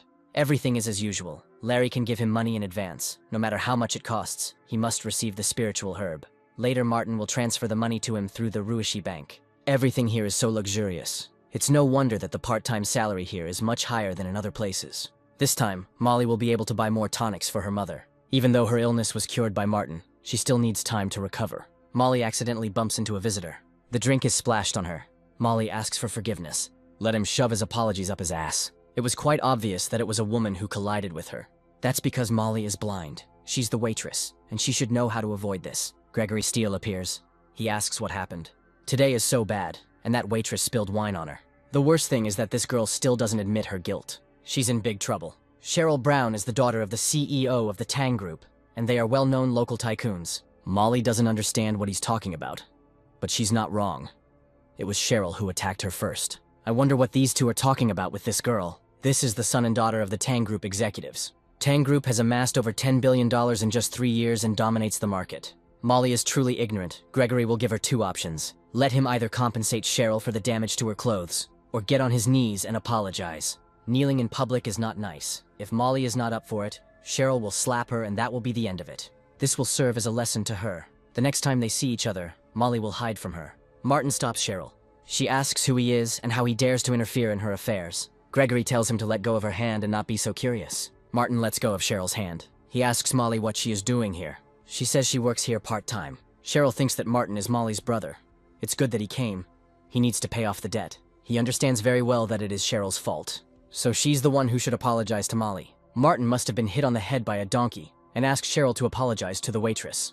Martin doesn't dare ask her to apologize to him. Cheryl needs her face to let her hit her, otherwise she won't get off with a simple slap. Molly hides behind Martin. Cheryl is ready to hit her. Martin hits Cheryl. She's falling. Gregory will kill Martin. He kicks him. Gregory crashes into the wall. Cheryl's father never raised his hand to her. Martin does not dare hit her, so that means he's her first. Fred appears with other guards and asks what all the noise is about. He's just in time. These two waiters dare to commit crimes in public. We must arrest them. This bastard is causing trouble. They should break his legs. The boy who falls into the hands of Fred Chen must get what he deserves. However, the guards grab Cheryl and Gregory. They are violating the rules of the auction. Fred tells them to throw them out of here. Martin is causing trouble again. These people made him angry. Alice isn't going to talk to him about it here. She asks what he's doing here. There is a spiritual herb here that he needs. The grass at this auction was reserved for Sean Neal. But the auction has not yet begun, and the grass must go to the highest bidder. Martin has wounded Sam Neill and now wants to fight Sean for the spirit herb. His actions are very dangerous. It's not just dangerous. He's digging his own grave. It's unclear why Alice is hanging out with such an idiot. Later, when Sean arrives and hurts him a little, he'll figure it out himself. Sean has arrived. Finally, he was here. He and Alice had been waiting for him for so long. Sean hasn't seen her for so long. She's becoming more and more beautiful. He is also becoming more and more elegant, and his cultivation base has improved greatly. Perhaps very soon he will surpass those masters who have been famous for a long time. At least in Jingzhou, he is definitely the best among the younger generation. Kate asks if Alice has anything she wants to ask Sean. They could get closer. Let her just say what she wants. Alice isn't going to lie to him. Her family suffered from changes some time ago. Her second uncle, Ben Price, was a disciple of the Green Wolf Mountain Lord and wanted to become the head of the family. That's why Alice wanted to ask Sean to help her family overcome the crisis. This Wolf Mountain is really annoying. The Green Mountain is not located within the city limits. The mighty dragon will not be able to crush the snake on the ground. Sean can go to them and convince the Green Wolf Mountain not to interfere in this matter. When he says that, Alice feels relieved. Sean finally arrived. He sees that Henry has been beaten. Martin Stone ordered Fred Chen to beat him up. Martin Stone is the same guy who beat up Sean's brother 3 times. He asks where Martin is. He responds, "A brave dog, he dared to raise his head." Alice tells him to come and say hello to Sean. She will recommend Martin to him. He says it will be fine. Stop being stubborn. Alice is trying to save him. Martin says again that it will be fine. If this stupid guy doesn't see the problem, then let him die. Henry asks where Fred is. They'll gut them today. Sean has already sent people to find Fred. Harry brings him. He tells you to kneel before Sean. Harry hits Fred on the knee. He falls. Sean asks what he wants to say about this. Fred thinks that Martin and Sean have become allies. He will give Fred 2 options to choose from. He's either with Sean or with Martin. Alice apparently knows him well too, so let her tell Martin to get on his knees and apologize. Then Sean will not only let him go, but will do everything possible to help the Price family survive the crisis. Alice must do as he says. The current situation is truly beyond Martin's control, so he has to get down on his knees and apologize to Sean. He always looks like he's ready to die. This isn't a place where he can do whatever he wants. Martin asks Alice to step aside, to Liam Price's place. He has nothing more to talk about with her. She is a woman with a low IQ, so let her not bother him anymore from now on. She got angry. Since Martin mentioned her grandfather, he should remember his face. Let him let Alice help him. Kneel down and apologize to Sean. Martin refuses. He is very unreasonable. Perhaps he really does consider himself one of the best of the young generation. When Alice talks to him so seriously, he doesn't even listen to her. Martin slaps Alice's friend. She's falling. He hit the woman. Martin wants to do something again. He holds the blue flash to her throat. Now she can't speak. Alice asks what Martin did to Renee. It's too noisy here. Let her shut up. It seems that Alice's persuasion was not successful. Now it's Fred's turn. Sean asks what his choice will be. Fred has absolute confidence in Martin, but Sean is not so simple, so he is not easily provoked. Henry tells Fred not to be so stupid. If he doesn't follow Sean, he will definitely die. It's a pleasure being Sean's dog. He's got a lot of bones here. When the time comes, he will be thrown 2 pieces, and he will have enough food. Let him hurry up and make a decision. He can continue to live like a dog and gnaw the bones that are given to him. Although Fred must not reject Sean, Henry must behave with dignity. They must not force him. Fred chooses Martin. He is an intelligent man, just like his brother Jeff. Sean tells him to repeat what Fred said again. He repeats that he chooses Martin. He will not be a dog, even if he has to die. Then he will die. Fred chose Martin. He can't watch him die and not save him. Martin stops Sean. He says that he probably wants to die. Martin says it's what Sean wants. This young man dares to fight against Sean Neal. The newborn calf is not afraid of the tiger. It can easily die. Sean has killed 8 people this year, and it looks like Martin will be the 9th. It had been a long time since anyone had dared to speak to him like that. We must kill this madman, since he does not know that the sky is high and the earth is solid.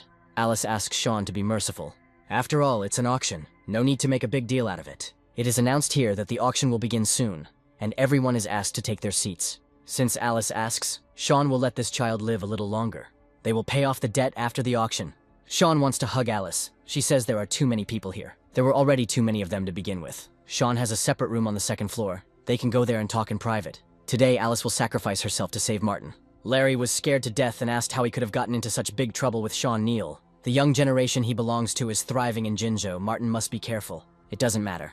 But Fred decided to follow Martin, so as long as Sean is here, it will be difficult for Fred to live in Jinzhou. Martin asks if he will regret it. Fred says it is too late for regrets now, so he will follow him firmly. He can't leave Fred alone.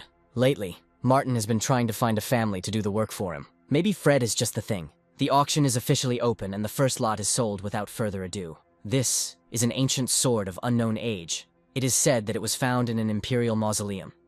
And when it was first excavated, the sky was filled with moonlight and stars. Things from imperial tombs are naturally of great value. This is the sword of the stars and the moon. It changed its owner several times. Nothing was known about it. And it is probably a spiritual weapon that no one knows anything about. The auction starts right now. Starting price is 500,000. If there are no applications, the lot will have to be withdrawn. Martin submits an application. This guy wants to buy a bunch of broken copper and rusty iron. He recently ran into Mr. Neal. He has problems with his head. Sean offers 600,000. He will crush Martin in front of everyone. Sean Neal offered 600,000 when, maybe someone can offer more. Martin offers $1 million. Then Sean offers $1.5 million.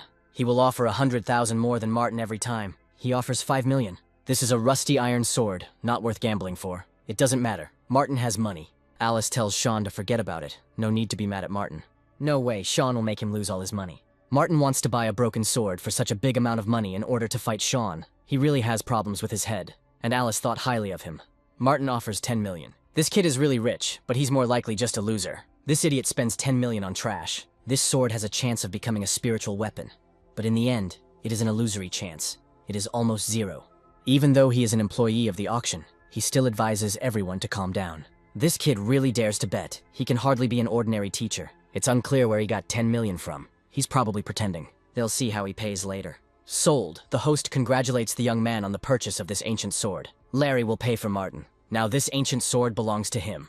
10 million yen for a piece of iron. Sean finds it very amusing. One of those presents says he will take Martin's scrap metal for 20 yen, although this is too expensive. Another will pay 10. This ancient sword is rusted and cannot be drawn from its sheath. If Martin tries, it will only damage the ancient weapon. No problem. This sword is made of an extraordinary material, and its class is much higher than ordinary spiritual weapons. It will not break so easily. This child went crazy with excitement and began to fantasize. This is enough to understand that he is angry with himself. Martin needs to stop acting like this and face the truth. This sword has not been drawn from its sheath for at least 2,000 years. Those present are perplexed as to what is happening. It is like the light of the spirit that only a spiritual weapon can emit. This is definitely spiritual light. He's not just worth 10 million, he's priceless. A dragon emerges from the sword. Spiritual weapons are rare, but these weapons are unique. They had never seen anything like it. This sword is definitely beyond the scope of a normal spiritual weapon. As for its level, even an old man can't understand it very well. This is something that is only available to the great cultivator families and sects. And now the young man has found a heavenly treasure. The owner of this sword was once a young woman, a master swordsman. She was one of the few at the time who had the greatest chance of ascension. Unfortunately, she was involved in the turmoil that happened 2,000 years ago, when the ghost demons invaded. She went to their lair to save the world, and disappeared without a trace. Just a few days ago, ghostly demons appeared in the world again. This sword is beyond spiritual weapons. Alice didn't expect Martin to cause a big stir this time. Perhaps he knew the true value of the sword. It can't be. He was lucky. It was just a coincidence. This kid found a treasure. He is offered 20 million for this sword. Another offers 50. Sean will give Martin 100 million. He beat up his brother, but Sean won't take revenge on him. Martin sheathes his sword. The second round of the auction begins. The last round was really unexpected. No one expected the value of the ancient sword to be so high. However, the 3 spiritual herbs sold in the second round should not be a surprise, as they were originally of great value. These spiritual herbs were collected in the primeval forest by a farmer who loved to explore nature. The spiritual herb can be used in alchemy, can help in cultivation, and can also be grown. which has great significance. The starting price for these 3 spiritual herbs is 100 million yuan. Sean submits an application. As they all know, he's about to break through. He has a great need for these spiritual herbs. Let him ask to give them to him. He will remember this all his life. They won't compete with him. Sean is very polite. No one would dare argue with him. Martin offers 200 million. He dared to fight Sean for the spirit herb. It seems he is looking for death. He already has the precious sword. Alice doesn't understand why he still wants to participate in the auction. She refuses to accept what's going on in his head. Martin has money, so he is quite capable of participating in the bidding. Sean offers 300 million. He knows how much Martin can pay. If he has the money, then they will fight. But he must know that the owner of this auction is extremely powerful. If Martin makes a false bid, he will face terrible punishment. Martin offers 500 million. Sean offers 700, Martin a billion. 1 billion, 100 million. As far as Sean knows, Martin doesn't have any family backing him, but he's bidding so high, it's doubtful he actually has a billion. Larry didn't expect the auction to take such a serious turn. He only took 1 billion yuan with him. If Martin raised the price, they wouldn't have enough money. He has been waiting for these spiritual herbs for more than half a year, and he must receive them. This is really impossible, especially when his rival Sean Neal, even if they go to borrow money, they simply won't dare lend it to them. If Martin is capable, let him place his bet. Someone here is offering 2 billion. This is Tina Tang, so beautiful and hot. This is Mrs. Tang. In just a few years, she has become the richest person in Jinzhou. She is a powerful woman who is well known for her generosity. Tina says she's offering 2 billion for Mr. Stone. It seems she is still single. Martin was raised by Mrs. Tang. That's the only explanation that makes sense. Alice was wrong about Martin. She was interested in how an ordinary teacher could have so much money. It turns out that it was not earned in the most honest way. Even if Martin obtained spiritual herbs, he would not be able to assimilate them. Only then would it be considered a true mastery. The auctioneer congratulates Martin. He has purchased 3 top-quality spiritual herbs. These herbs now belong to him.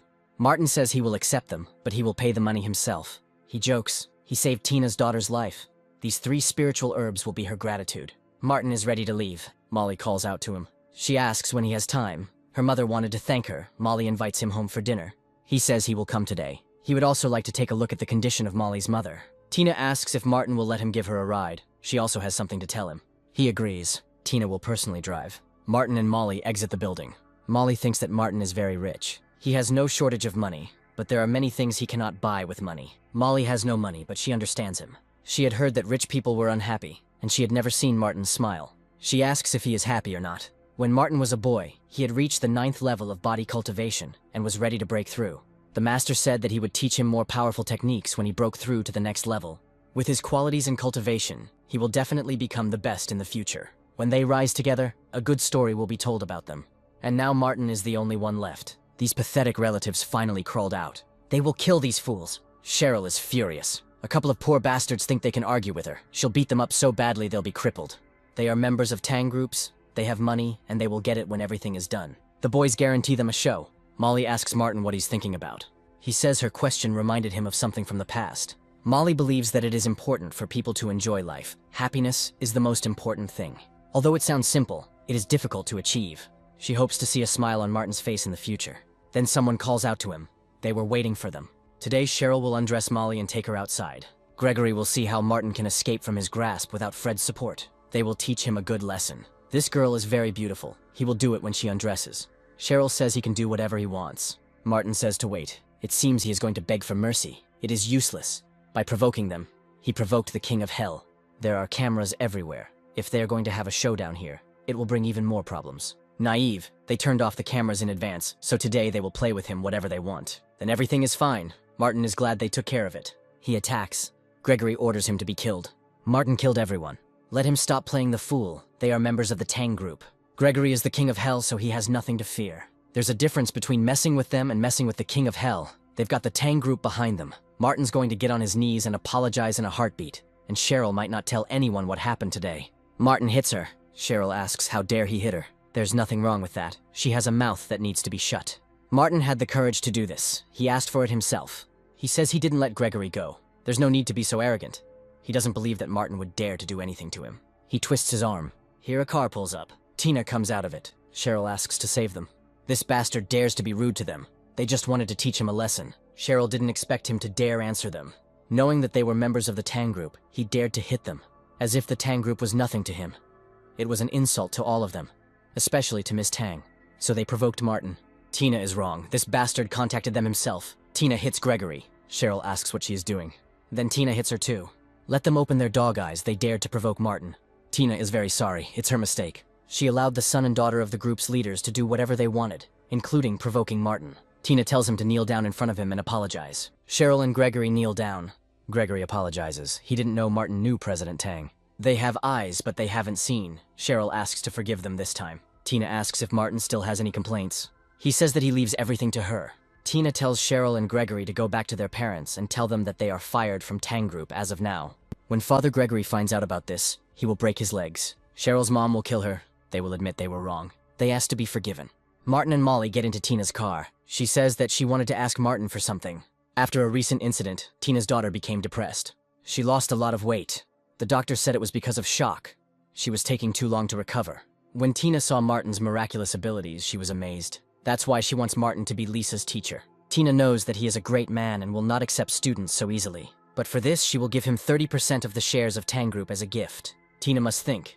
30% of the shares is a lot. A person who owns that many shares can become the richest person in Jinzhou in an instant. Tina tells her subordinate to shut her mouth. Martin says he doesn't take on students. He can't be so ungrateful. He should at least know what Madame Tang offered him. Tina will repeat it again. Either she will shut her mouth or let her go to hell from here. She asks if she can find out why Martin doesn't want to accept students. Once his student called himself stupid. He never understood the great path, and now his life has come to an end. He could no longer serve his master. One day Martin was meditating. Suddenly he felt something. A sword approached him. Martin broke it with one flick of his fingers. He asked why. His student said that he still looks so young. Time has not left any marks on his body. This is something to be envied. Martin asked why. Sally was told that he could become food for him. If he ate Martin, he could become younger and gain immortality. She was very old and her death was near. She asked to let her take a bite of it. Martin killed her. This is his personal business. He does not accept students. In that case, Tina would like to ask him for something in the future. He can come to Tang Group at any time to find her. Molly says that her mother cooked a lot of dishes for Martin. They come to her house. A man's voice comes from behind the apartment door, saying that if Molly's mother doesn't satisfy him, he won't leave. Molly opens the door. She asks her mother if everything is okay with her. Molly has grown so much. For some reason, she doesn't even want to call him her dad. It is better not to have a father than one like him. Molly asks him to leave their house. Her father pushes her away. He married Helen because she was rich and powerful. Perhaps in a few years, it won't be just the Sue family that kicks her out. They threw her out. So Erwin also suffered from poverty and hunger. Helen and her daughter were failures. Erwin spits at Helen. He already told them he was going to sell the house, so if they had any sense left, they should give him his real estate license right now. This house is the only home for their daughter. He hasn't given them a cent in all these years. Molly's education is completely paid for by her own part-time job. And now Erwin wants to take the house and sell it. He has no conscience. He has nothing to do with them. Molly will call the police if he doesn't leave. There is nothing wrong with selling this house. Erwin will ask again whether Helen will satisfy him or not. Apparently, she wants to be punished. Martin grabs Erwin's hand. He asks where this brat came from. Just because he's Molly's father, Martin won't hit him. And he's quite funny. He's a fool. He has such a small body and he dares to threaten him. And Erwin is a gang member. He can call several thousand bandits to beat Martin to death. He grabs his hand again. Erwin screams that it hurts. If he understands what pain is, let him get out of here. Helen tells him to leave and never come to their house again. They have nothing in common anymore. Erwin says Molly has grown up and Helen has dared to find the short, white-haired man who helps her. This little guy looks pretty good. I wonder which one of them got underneath him, or both of them. Martin hits Erwin. He starts to say something. Then Martin hits him again. If Erwin says another word, he will get a slap in the face. This is not the end. He will come back. Helen apologizes to Martin. She was going to invite him to dinner, but didn't expect this to happen. They are connected by fate. If in the future they encounter problems, they can always find him. Once Martin gave the necklace, it became real. Since the girl had passed away, he would return the favor to her descendants. Molly suggests that he eat more. 3 hours later, Martin calls Fred, who asks what the orders are. A mother and daughter live at 301, Block 1, East Garden District. Someone has been causing them trouble lately. Martin asks to send someone to help him look after them. It will be done. Martin is walking down the street. He knows he is being watched. This is Henry and his gang. Henry says that Martin stole Sean's things. Martin asks why he didn't come himself. Sean sticks to his own ideas. Harry has already been beaten by Martin and is no match for him. Martin is very busy and doesn't like troubles. It's better to finish this now. He will solve them all together. No need to waste his time. He is brave, but they didn't come for nothing. They have the power to take him down. This is the pill that Harry gave to Sean. If you swallow it, it can make you several times stronger. Henry advises Martin to hurry up and return the items purchased at auction, and to get on his knees. Henry can still ask Sean to forgive Martin. Otherwise, if they take this pill, he will not have a chance to beg for mercy. Martin prepares to attack. He hits Henry. He crashes into a glass wall.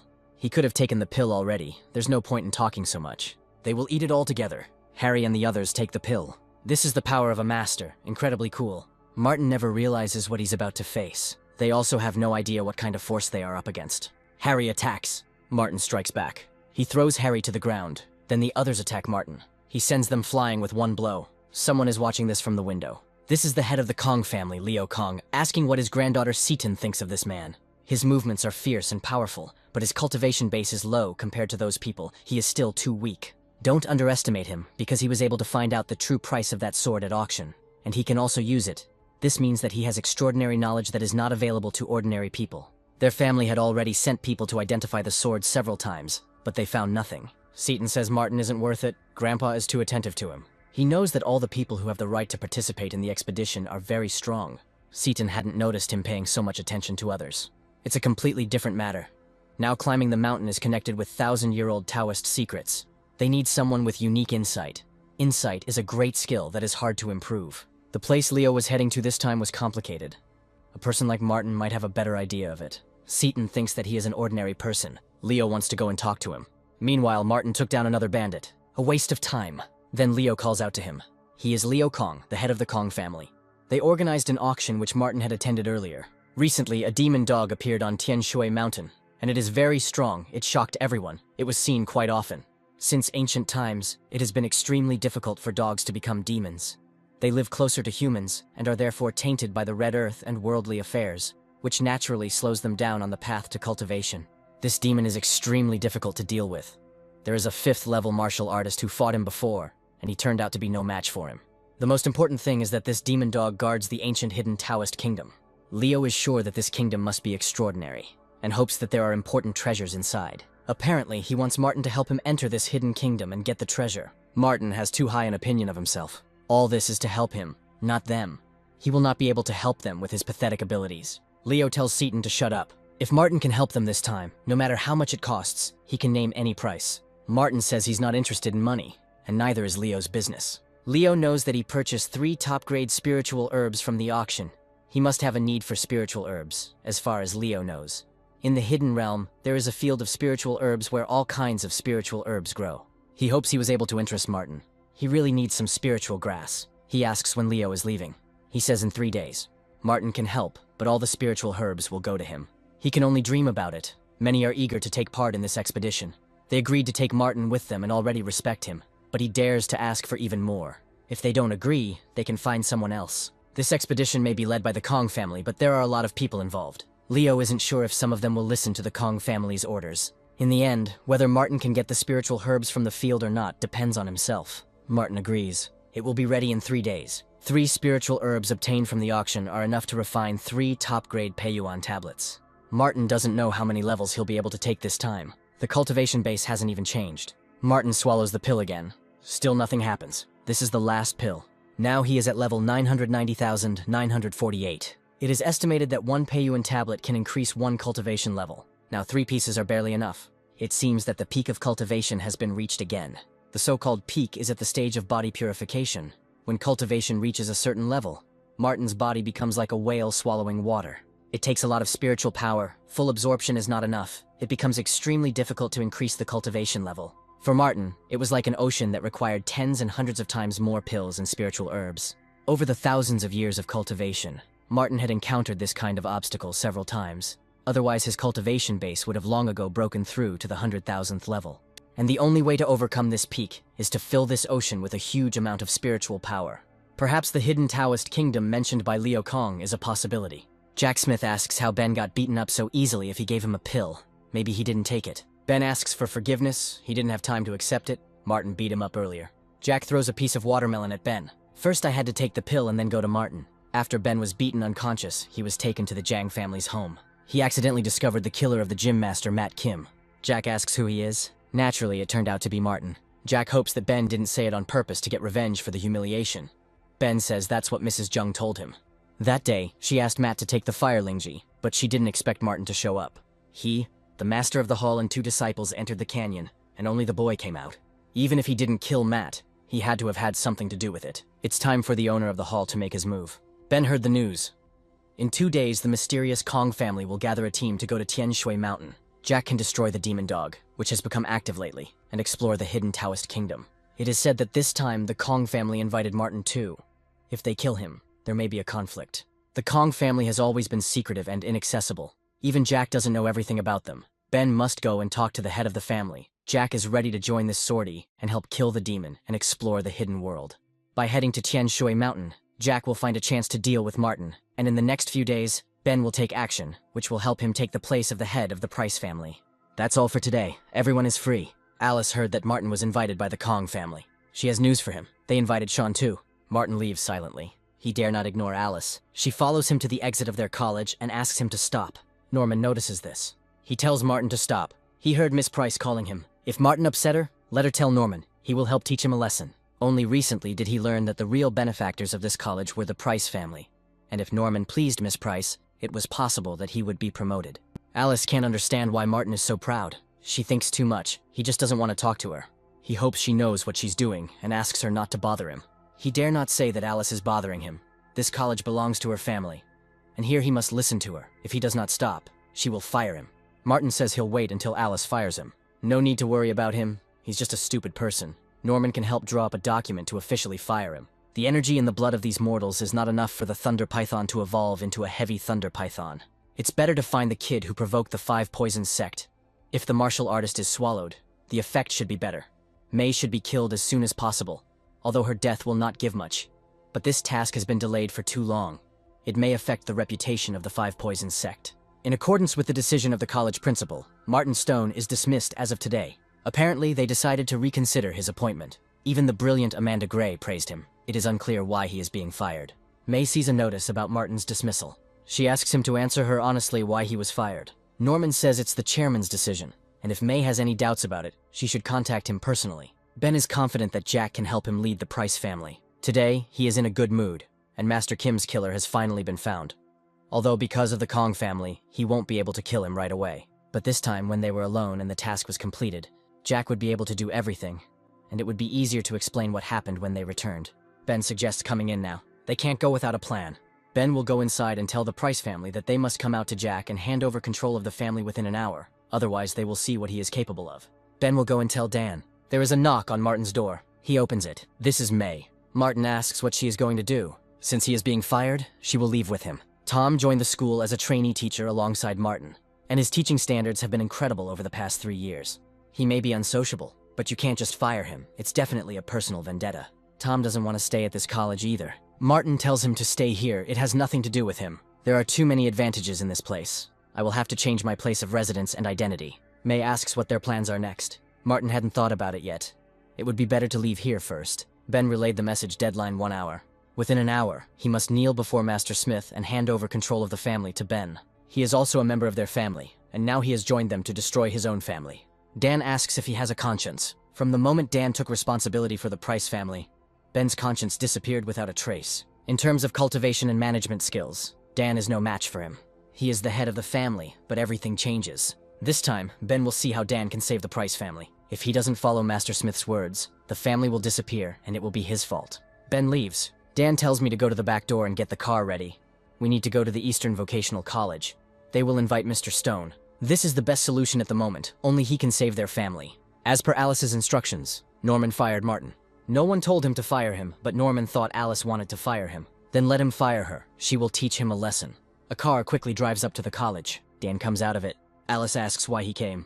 In response, Dan asks where Martin is. Norman says he's fired for insulting Miss Price. He handed him the notice himself, just like she wanted. He should have been kicked out a long time ago. Dan slaps Norman. He asks where he got the courage to fire Martin. Alice says he deserves it. She treated him well, and he's not grateful at all for it. Dan is in shock. Ben has brought Master Smith and is going to take their family for himself. If Dan doesn't betray her within an hour, she will be destroyed. Dan asks where Martin is now. Alice assumes he is packing. Dan tells them to follow him quickly. Mei thought Martin would pack his things. He says he has nothing here. Make sure Tom remembers to contact him after he finishes his training. Tom appreciates his kindness. No need to worry about him. Mei says she has no home to return to. She asks Martin to take her in for a few days. She can cook, wash clothes, and warm the bed. Then Dan calls out to Martin. Great, he's not gone yet. Martin asks what happened. The Price family is in trouble. Dan asks for help. Their second uncle, Ben Price, brought one of the Wolf Mountain masters to capture their family. If Martin can solve this problem, Alice will change her mind about firing him. Dan tells her to shut up and not talk to Mr. Stone like that. Alice was spoiled by him since childhood. He asks for forgiveness for the stupid girl. If Martin helps, Dan will hand over this college to him. The Price family is considered an important family in Jinzhou, and Alice's father is the head of the family.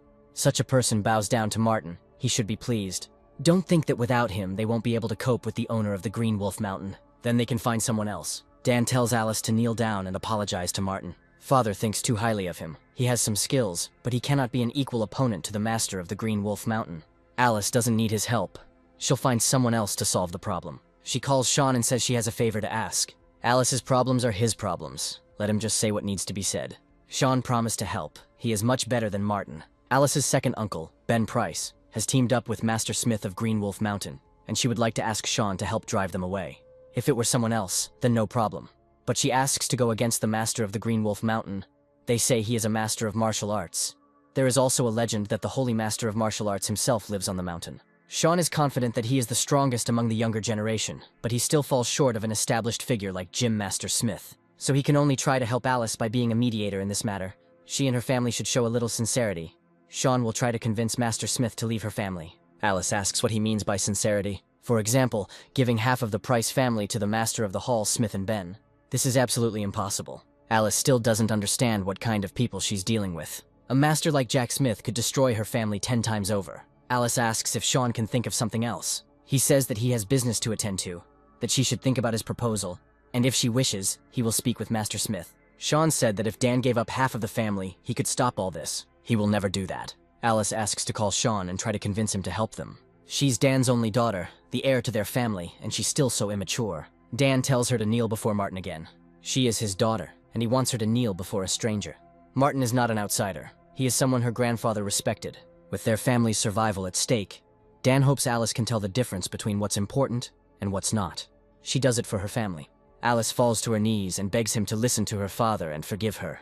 Dan also kneels before Martin and begs him to help the Price family. Martin offers him his hand. Seeing Liam Price's face again, he decided to help.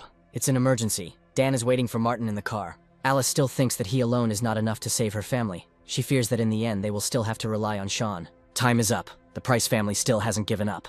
Ben must know what to do. He must kill them. Here Dan comes out with Martin and Alice. Finally he came out. He can hide for a while, but not for life. Master Smith himself is here today, so they must solve this at all costs. Their family actually raised a wolf with white eyes. Even if they were destroyed today, they still wouldn't let Ben go. Martin is here too. Apparently he wants to die too. Jack asks if he killed the gym's master, Matt Kim. Martin says he killed himself. It's all pretty crazy. It seems like Martin really doesn't know who he's offended. Jack originally wanted to deal with him a little later, but since he was here, he would deal with him and the Price family right away. This is his personal grudge against Martin. There is no need to drag it into their family. Alice didn't expect Martin to do anything to Master Smith. It only adds fuel to the fire. The Price family still hopes to negotiate with Jack. This is a man that even Sean fears. Martin will definitely not be able to save their family. When Jack kills this kid, then they'll talk. Here Sean appears along with the vice president of the Martial Arts Association, Yang. Alice knew that Sean would not abandon her family. He did say that her problems are his problems too. This is President Yang. He is from the Jingzhou Martial Arts Association. Sean specifically asked him to act as a mediator in this matter. Sean and the president of the Martial Arts Association will intervene and save their family. Dan met with President Yang, but did not expect to see him here. He is very kind. Yang heard about the problem from Sean and immediately rushed here. Dan is counting on him. His family will be very grateful to him. Yang had heard a lot about Master Smith. He is the president of the Jinzhou Martial Arts Association, and in the past he had the honor of meeting the master of Green Wolf Mountain. Jack believes that Yang wants to stop him. He says that no one can stop the Green Wolf Mountain from doing something. It's good that he knows this. As the saying goes, it's better to settle a grudge than to keep it to yourself. Yang would like to act as a mediator in this matter and be a peacemaker. He hopes that Master Smith will not hit him in the face. This kid has something to do with the death of Master Kim of Green Wolf Mountain. Jack asks how Yang thinks this issue can be resolved. Dan talked about a dispute about family, but it turns out that the death of the Hall Master Kim is involved. This matter has nothing to do with their family. They had no part in this. It was Martin's personal business. Since this issue has nothing to do with the Price family, Young believes they can put the matter aside. Jack agrees, but Martin won't leave alive. Yang asks Dan's opinion. He's afraid that something is wrong here. He asked Martin to help their family. Now he has a feud with the Green Wolf Mountain. He will not be able to help them, and they will not be able to help him.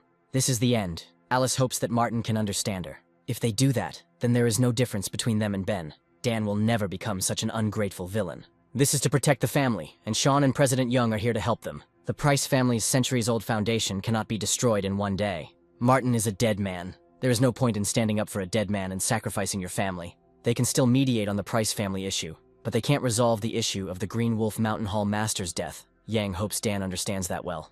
He completely disagrees. If he does this, he won't be able to face Alice's grandfather when he dies.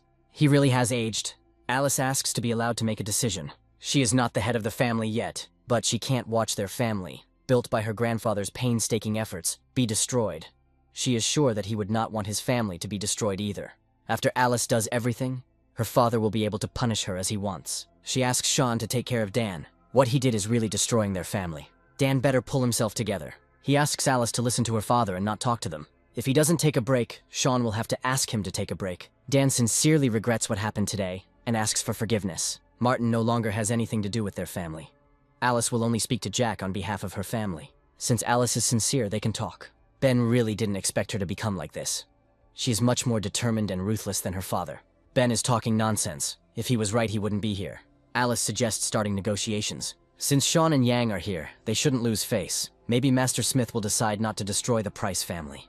They will take 90% of the family's property and leave them 10, so they can find a place for a new home. Alice is totally against it. This distribution is really not very fair. Ben is too greedy. This is not just enormous greed. It is an insult to their family. They will give no more than 20 or 30%, and Ben must promise never to bother them again. The watermelon is very sweet, just like the silly and sweet Miss Price. Ben had just praised her for her ruthlessness, and she turned out to be so naive. President Young will get 20%, Sean will get another 10%, and the Price family will get 10% of the total. The remaining 60% will go to Ben and Jack. Young believes the distribution is reasonable. He can't talk like that. Alice asks Sean to say something. In fact, 10% of the estimated collection is quite a lot. If President Yang had not shown up, Alice and her father would have lost everything. Yang's reputation in Jinzhou is very high, so the fee for his presence is high. This distribution is really reasonable. Sean realized what was going on. He didn't need the 10%. He would give it to Alice, but she must promise to be his girlfriend. So they're all in the same gang. They're here to rob her family. Dan told her that she was looking for tiger skin, but she didn't listen. Now their family is finished. They can't do that. Alice absolutely disagrees with this distribution. It's time for her to grow up. Things have gotten to the point where the family has broken up. Alice falls to her knees. She doesn't understand how this could happen. It's impossible to believe. Now that they were done talking, it was time to get down to business. Jack tells Martin to tell him what happened to Master Kim, and he will give him a decent death. This kid stole some items from Sean at the auction. That's why he's here. It's worth letting him act on Jack's behalf and teach Martin a lesson. Let Sean just leave his mouth whole for questioning. Dan tells Martin to run quickly. He'll hold Sean off for a while. He strikes. Dan crashes into a house. Sean asks where the things are hidden. If they are given to him, Dan will suffer less. He tells Martin to run again. Everything is fine. Sean had been bothering him a lot and wasting a lot of his time. They really needed to end things today. Martin thinks he's going to end it all, but it's Sean who's going to end him. Martin stops him. He strikes. Sean will kill him. Let Martin look at his steel legs. They are unbeatable, and that is the main reason why Sean is considered the best among the younger generation. This time Martin will lose. He slams his foot into Sean's leg. He falls. It looks like he was defeated. Jack thought Sean was strong, but he was just a loser. He asks what Martin is going to do. As he already said, today he will end all this, and therefore him too. He doesn't dare. Sean's teacher is a martial artist. Martin dared to break his leg. It's unforgivable. He dared to stand up to Sean again. His master would not spare him. Let him kneel and make amends. Let him break his legs. Martin attacks again. He killed Sean. He heard that his teacher was a martial artist, and a martial artist was like a god. Martin is too self-confident. He doesn't care even if a martial arts master comes. He will kill him too. Leo is in such a hurry to go to the Price family. With his power, he could save Martin. But then, they will have a conflict with the Green Wolf Mountain. Although they are not afraid of their masters. In the end, it is better to settle the problem than to create a new one. Leo has a premonition that Martin will be the key to this expedition to Mount Tianshui. It is extremely important to their family, so Leo must help him. Moreover, he is sure that Martin is not as simple as he seems. In any case, Seaton thinks that he is quite ordinary, and there is nothing surprising about him. Jack enjoys killing young fools, especially those with some skill. Martin had awakened in him a strong interest in killing him. Jack is an 8th-level martial artist, and is about to enter the realm of quasi-master. Finally, President Young realized that for Master Smith, killing Martin was like cutting vegetables. He will break every bone in his body, and then slowly torture him to death. For some reason, Martin didn't even move from his spot. Jack did say he could break his bones. Let him continue. He hasn't shown everything he can yet. Martin found his own death, and Jack sees him off. He attacks. It breaks his fingers. He doesn't understand how this is possible. Martin has been perfecting his body for 5,000 years. Although his cultivation level has remained at the level of body cultivation, even he does not know how great his strength and toughness are. Jack is not in the best shape today. He will let Martin go for a while. If he's finished, then it's his turn. Martin will not dare to go against the Green Wolf Mountain. However, he attacks. Something is happening to Jack's head. He's falling. Master Smith died so easily. Even he is not Martin's opponent. Alice was wrong about him. Ben asks to forgive him. Then Leo's car pulls up. He asks if everything is okay. Martin says everything is fine. Seaton asks where Master Smith is. Martin points it out to her. Master Smith is dead. Leo thinks President Yang did it. He says that he is not Jack's equal in strength and could not kill him. Leo asks who saved Martin. Nobody saved him. Jack wanted to kill him. Martin did kill Master Smith. Young fears he brought disaster upon them. This is great. Leo was right about him. He was worried about Martin and came to help, but it turned out to be unnecessary. Tomorrow they will meet for a joint adventure on Mount Tianshui. Leo spotted the right person. Seaton admits that he is very perceptive. Martin looked very average, but he really exceeded all her expectations. Alice is at his complete disposal. Martin says he doesn't need her. He's no longer part of the Price family. Dan hits Alice with a cane. He tells her to get on her knees and admit her mistake. She was wrong. Martin can beat her, or even kill her, it's up to him. No need. Dan asks not to abandon their family. Martin has been betrayed many times over the past few thousand years. Rise and fall, reunion and separation, fate is merciless. But for Martin, they are just a fleeting moment. Alice has no idea how much trouble she's caused today. She says she did it for her family. She had harmed them. If it hadn't been for Martin, they would have come face to face with Master Smith. Their family could have died today. Dan told Alice to be polite to Martin. Her grandfather told her to respect him as much as he respected him, and she just didn't want to listen. Even the Kong family respects Martin. So the man who just arrived was a member of one of the 12 powerful families. These families are the source of China's strong economy. Alice cannot help but know this. The Kong family is a big family that can make half of China tremble with just one sneeze. The small Price family definitely can't compete with them. If they want to destroy them, it's only a matter of time. But Alice repeatedly spoke rudely to Martin. So she was blind. It's too late to say anything now. Although Dan doesn't know what the relationship was like between Martin and Alice's grandfather, he can see that Martin feels nostalgia when he looks at them. Even if Alice has to become a slave, she will bring Martin back. The next day, Norman meets him on the college campus. He tells him to stop immediately. Martin ignores him. He's fired, and still wandering around the college. Norman orders him to leave the place, or he'll ask the security guard to throw him out. Here, someone tells Norman to shut up. This is Alice. Norman says Martin doesn't want to leave college. Alice punches him in the face. Norman is fired. He can get the hell out of this college. He asks why, since he helped teach Martin a lesson. Now the entire college belongs to him. Norman will no longer be able to work here. This is impossible. Alice tells Norman to be thrown out of here. He did nothing wrong. He asks Martin to forgive him. Here, a car pulls up. Seaton invites Martin to sit down, and they immediately drive off. Alice won't give up so easily. Seaton apologizes for being late. Those present will go on an expedition to Mount Tianshui. There are many masters here. So this brat is the man that Seaton was following. They've been waiting for such a brat for so long. He has a pretty face, but he doesn't look very strong. Nick is also very curious about what his power is. Martin is very knowledgeable about the past and present. His main purpose for being here is to give them some advice if they encounter unexpected difficulties. Naturally, he is second to none in strength. So Martin is a walking library. He has such a small body. Let him stand behind Nick, and he will be able to protect him. A helicopter appears. Someone jumps out of it. This is definitely a high level of cultivation. This person has a very strong body. This is a future martial artist, young Mr. Terry Chain. He is very famous. They haven't seen each other for a long time. Terry asks when they are leaving. They will go now. The road was recently destroyed because of the demon dog, so they will go up the mountain on foot. This time, with a martial arts master with them, they will definitely succeed. After a while, Seaton reminds them to be careful. They have gone too far. They come across a huge doll. Seaton asks Martin what he thinks about this. This is a blood silkworm pupa. Don't touch it. Better just walk around it. The blood silkworm should have become extinct 2,000 years ago. Their adventure has just begun. Retreating when faced with problems and thinking how to avoid them is not the spirit of adventure. Adventure is precisely about going forward and exploring the unknown. You can't just avoid it. Nick will go and see what it is. The purpose of their journey is to find the hidden Taoist kingdom. No need to create problems for them. Better to listen to Martin and avoid this doll. So Seaton really believes what that kid said. Because of the demon dog, the entire Tianshui mountain changed dramatically. This doll may have something to do with the mystery of the Taoist kingdom. No worries. Nick is not a weakling. Everything should be fine. Martin says not to touch the doll. It can be easily woken up. And he really is an expert. If it's a silkworm pupa, it must be gigantic. If Martin is scared, let him say so. Nick cuts the doll. Something is spilling out from there. It stinks. There's someone inside. It seems he is from the Wang family.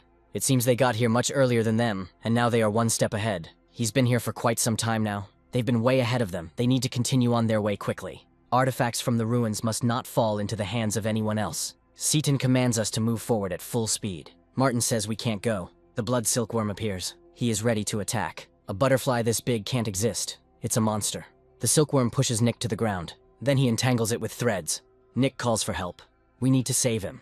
As a result, everyone who rushed to help ended up entangled in silkworm threads. This monster is so strong that they are not even able to escape from its silk threads. Seaton asks if there is a way to escape from this monster.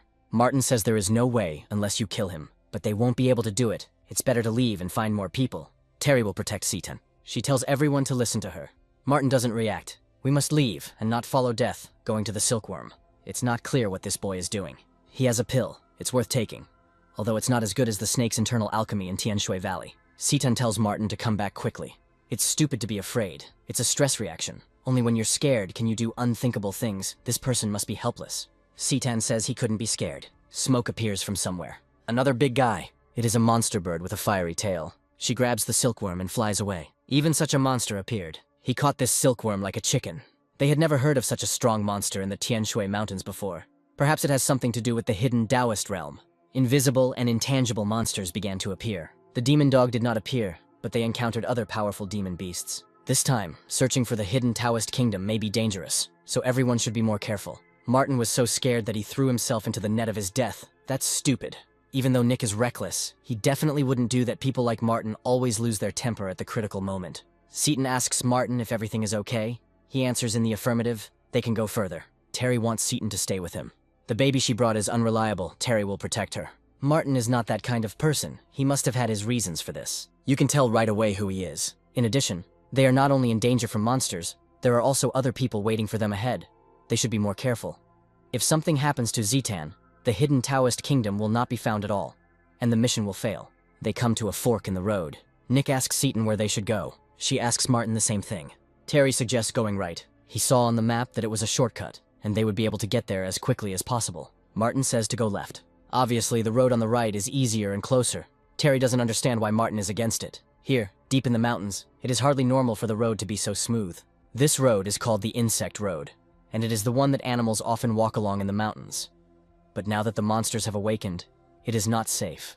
If Martin is afraid, let him say so. Terry has never heard of this road. Seaton thinks that Martin's words make sense. For safety's sake, it's better to go as he said. You don't have to listen to him, even if it's really dangerous. Terry will protect Seaton. The other clans are already ahead of them. If they have a way to find the Taoist realm, they can take the initiative, and then they will have to retreat. But this shortcut will save them at least an hour, and perhaps they will catch up with them. Martin is just afraid that something will happen to Seaton. Since she decided to go right, they will go. No need to worry, Nick will protect Martin. They have been walking for a long time, and nothing has happened. Not even an animal cry is heard. This guy is panicking in vain. Martin is just being careful. Terry thinks he's a coward. Seaton shouldn't have taken him along in the first place. Given his behavior, if there was danger, not only would he not be able to help, they would have to save him. There is some sound here. This is a monster. He grabs one of the expedition members. Nick will kill him. He attacks the monster. It turns out that his skin is very hard. He attacks again. Terry will behead him.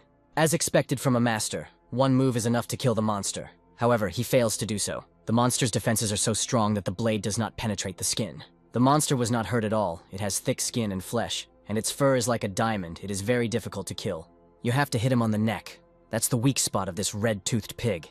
No need to talk nonsense. Lives are at stake. This is a herd of red-toothed pigs. We must listen to Martin and quickly get rid of this monster. Terry doesn't think Martin has the right to teach him how to kill the enemy. He will get rid of this monster and protect Seaton. She will do it herself. Seaton hits the monster in the neck. Now he is defeated. Martin was right. The neck is indeed this monster's weak point. New monsters appear here. This is a whole herd. Even one was so difficult to kill, and here there are 100 of them. These beasts have surrounded them. They will kill them all. Seaton must come up with a way to kill them. Otherwise, they will be finished. Seaton asks if Martin can do anything. He says he should have taken a different route. If they had known about this earlier, they would not have listened to Terry. They should have listened to Martin and gone the other way. Now they are all in danger, and it is unknown whether they will be able to escape. Seaton tells her to prepare to retreat. Terry tells her to follow him. He will protect her. Martin must be smart, otherwise no one will be able to take care of him. Another monster scatters the participants of the expedition. Terry attacks him. He won't be able to hurt Citan. We must kill at least one. Citan orders us to retreat together.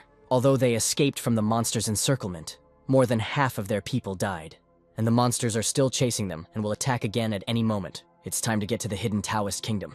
Everyone must stick to the plan. The jade pendant began to warm up, indicating that the destination was near. Here appears a giant red-toothed pig. She brought the herd with her. It's all over. They're surrounded again, and this time they definitely won't escape. At the moment, the only plan is to fight to the death. Citan orders everyone to advance together. They rush to attack. However, the giant monster remains unharmed.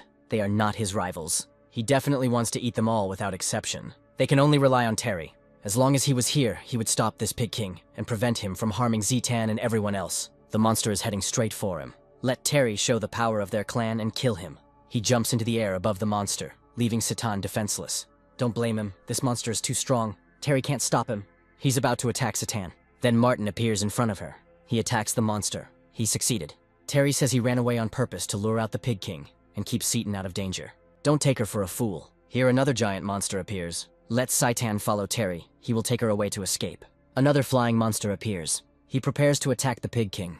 The monster blows his head off. The King of Pigs was killed by this monstrously large bird in one fell swoop. The demon bird senses the energy of the jade pendant. She flies towards Citan. Let the others stay away. This big bird reacted to the jade pendant. It is a sign of the opening of the Taoist kingdom.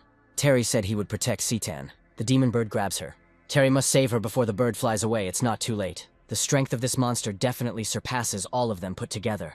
They were gathered by the Kong family, and Terry was going to stand and watch as Mrs. Kong died. He had already asked her to run away with him, but she did not listen. Whoever goes there will die. Martin takes off into the air after the bird. He grabs her leg. The bird carried them both away. Martin tells Citan to take the pill from his hand. He shouldn't have done this. Now neither of them would be able to escape. You don't have to worry about him. Now they are at least 1,000 meters above the ground. Even if the bird doesn't kill Citan, it will be crushed to pieces if it falls from such a height. Then it's better to go into the abyss. Martin jumps on the bird. He grabs hold of her feathers. She must throw them off. Terry is asked what they should do now. He says to keep going. They are not far from their destination. Miss Kong is not here. Even if they reach the hidden Taoist kingdom, they will not be able to enter. They could return the same way. Let's not forget that in addition to their team, there is also the Wang family, and they are in the lead. Since they are here, perhaps they have a way to find the hidden realm. Even if they return now, there is no telling how many demonic beasts they might encounter along the way. That's right, we need to move on. They are leaving. This animal is very stubborn. He flies towards the mountain. If this beast wants to die, Martin will help him. He strikes. The bird throws them off. Martin catches Citan. The bird wants to grab them. Martin draws his sword. He cuts off the bird's head. Such a powerful monster, and he died so easily. Citan asks why the sword disappeared. Martin says he put it away in storage. Citan saw the records of the storage space in the ancient books of the Kong family. It is a kind of magical ability that existed in the era of immortal cultivation. Martin can open a space in the void and store things there. It was extremely valuable during the Zhuxian cultivation era. But it has been extinct for 1,000 years now. But Martin has this magical ability. He plunges his sword into the bird. Found it. This is a 4th rank seed, but it is better than the highest rank Yamato no Orochi's internal alchemy. Apparently Martin needs the internal alchemy of demonic beasts. There are several in Citan's family collection. She will ask her grandfather to pass this on to Martin when the opportunity arises. Martin is very grateful. He saved Citan's life. She should be the one thanking him. Grandpa was right. It was lucky that they went with Martin this time. Citan asks what his level of training is. Martin says, the stage of cleansing the body. This is what is now called the combat stage. Citan estimated that his cultivation level was somewhere around the 4th or 5th level of a martial artist. The rank of that beast was definitely higher than the one he could kill. Citan asks how he did it. Martin says it's because he's so strong. He is really strong. Martin asks where Citan got this jade pendant. It was bought by her grandfather from a fallen Taoist heir. The pendant can open the Taoist kingdom. The era of 10,000 dharmas has passed. Citan hopes to obtain some ancient practices. Martin asks to let him look at the pendant. He feels negative energy. This is the thing of an evil spirit. Martin breaks the pendant. This is a demon thing. A hidden Taoist kingdom. Probably an evil place too. It doesn't matter anymore. Martin broke the jade pendant. Now they can't get in there. There must be another pendant like this. Grandfather Citan was deceived by someone, and was deliberately asked to put this ornament on her to enter the kingdom. The owner of this pendant fears that if he personally enters the hidden realm, he will be controlled by the evil energy of the pendant, and misfortune will befall him. Martin said that this was not the only jade pendant, so it seemed that the Wang family, one of the 12 powerful families, arrived there first. It must be all a setup, and besides, They have this decoration too. It turns out that it is. However, this is not the point. Whether it is an evil land or a blessed one, for Martin, it does not matter. What he is really worried about is whether there really is a spiritual herb field in that place. Citan is sure of this because they also obtained a very old topographic map. It clearly shows the field of spiritual herbs. There can be no falsification here. Then they continue on their way. 2 hours later, Terry and the others arrive at the cave. There are ruins ahead. You have to be careful. It's pretty quiet here. But there's no guarantee that there won't be strong monsters here. The Wang family was in front, but for some reason they didn't see them. Perhaps the demonic beasts destroyed them halfway. If that was the case, then something might have happened to Miss Kong as well. Then they would not be able to enter the hidden Taoist realm, and they would have come all this way in vain. It doesn't matter. You have to go in and check first. They enter the cave. Probably no one thought of it. There is more than just one jade pendant that opens the Taoist realm. After some time, they approach the gate. There was a fight here. Besides the corpses of the Wang family members, there are other bodies. It looked like the stone gates were open and several people entered. They can't come in, so we have to go back. They are already here and cannot help but enter. But Miss Kong is dead. They have no way to get inside. Terry takes out a jade pendant, the same as Citan's. He can open the stone gates himself, but there is a condition. Once inside, everyone must obey his orders without question. 90% of what they find there will go to Terry, the rest to them. 90% is probably too much. If it is not enough for them, they can do as they wish and return back. He's blackmailing them. If Miss Kong were here, she would never have asked them for such a stupid request. Enough. Citan is already dead. Terry will ask again if there is anyone else who disagrees. If there is, then let them get out of here immediately. Ben says he agrees, then Terry lets him go. Michael disagrees. He also has a jade pendant. Terry asks who he really is. He is Huang Haichuan from Jinzhou. They have heard of him. He is from a famous martial arts clan. He is no less strong than the Tang family. Terry asks if Huan is sure he wants to fight him. He says he's not going to fight. They can join forces and split everything equally. Huan doesn't have that kind of power. Then he'll teach Terry a lesson. It turns out that Huan was hiding his power, but so was Terry. This is the power of a fighting clan. If they both had that kind of power, they could save Miss Kong. This expedition was organized by the Kong family, one of the great families. Even if they couldn't kill the demon, they still wouldn't have a problem rescuing Miss Kong. Terry tells Nick to shut his mouth. Huan says the situation was extremely dangerous, and he is only at the beginning stages of mastery. He was too busy to compete with the huge bird. It would have easily killed him. Terry desperately tried to save Citan, but before he could, the bird carried her away. Here, Citan appears with Martin. In the end, they didn't even intend to take any action. So Citan is alive. Terry asks how she was able to survive. He probably hoped that this bird would finish her off. Terry meant that he was very worried about her. He was glad she was okay. There is no need to say anything more. Citan asks what's going on. Now she can open this gate. She came just in time. She has a jade pendant. They shouldn't be blackmailed by martial artists. Master Chain said they should give him 90% of the spoils. That's not fair. Citan says her pendant is broken. Martin destroyed it. Terry wonders how Citan survived with such a poor guy next to him. He is not in a position to speak about Martin like that. Terry thinks he's some kind of trash. He broke the jade pendant, and for some reason Citan is still with him. It's none of his business. Terry has made significant progress in the martial arts clan. Being around him is 100 times better than being around Martin. He says this and doesn't blush. At the critical moment, it was Martin who saved Citan, not Terry, who was much worse. If Citan doesn't want to be with him, then let him go with this ignoramus. Martin opens the gate. He just took them and opened them. He has very great power. It's open. You can go. Huan didn't expect that these stone gates would open so easily. The pendant is of no further use. The jade pendant is a sign of trust that will definitely come in handy inside. The fact that there are so many demonic beasts near these ruins proves that it will not be peaceful inside either. Holding jade in their hands is like being chosen by heaven. With it, they have more advantages than others. In that case, they come in. As long as they are here, no one else will be able to reach the treasures that are kept in this hidden kingdom. Martin and Citan walk ahead. Martin asks where the spiritual herb field is. It's in the very heart of these ruins. You need to follow the map. Something is coming. These are demonic rats. There are too many of them. Martin says he'll figure it out. A whole horde of rats is approaching. Martin attacks them.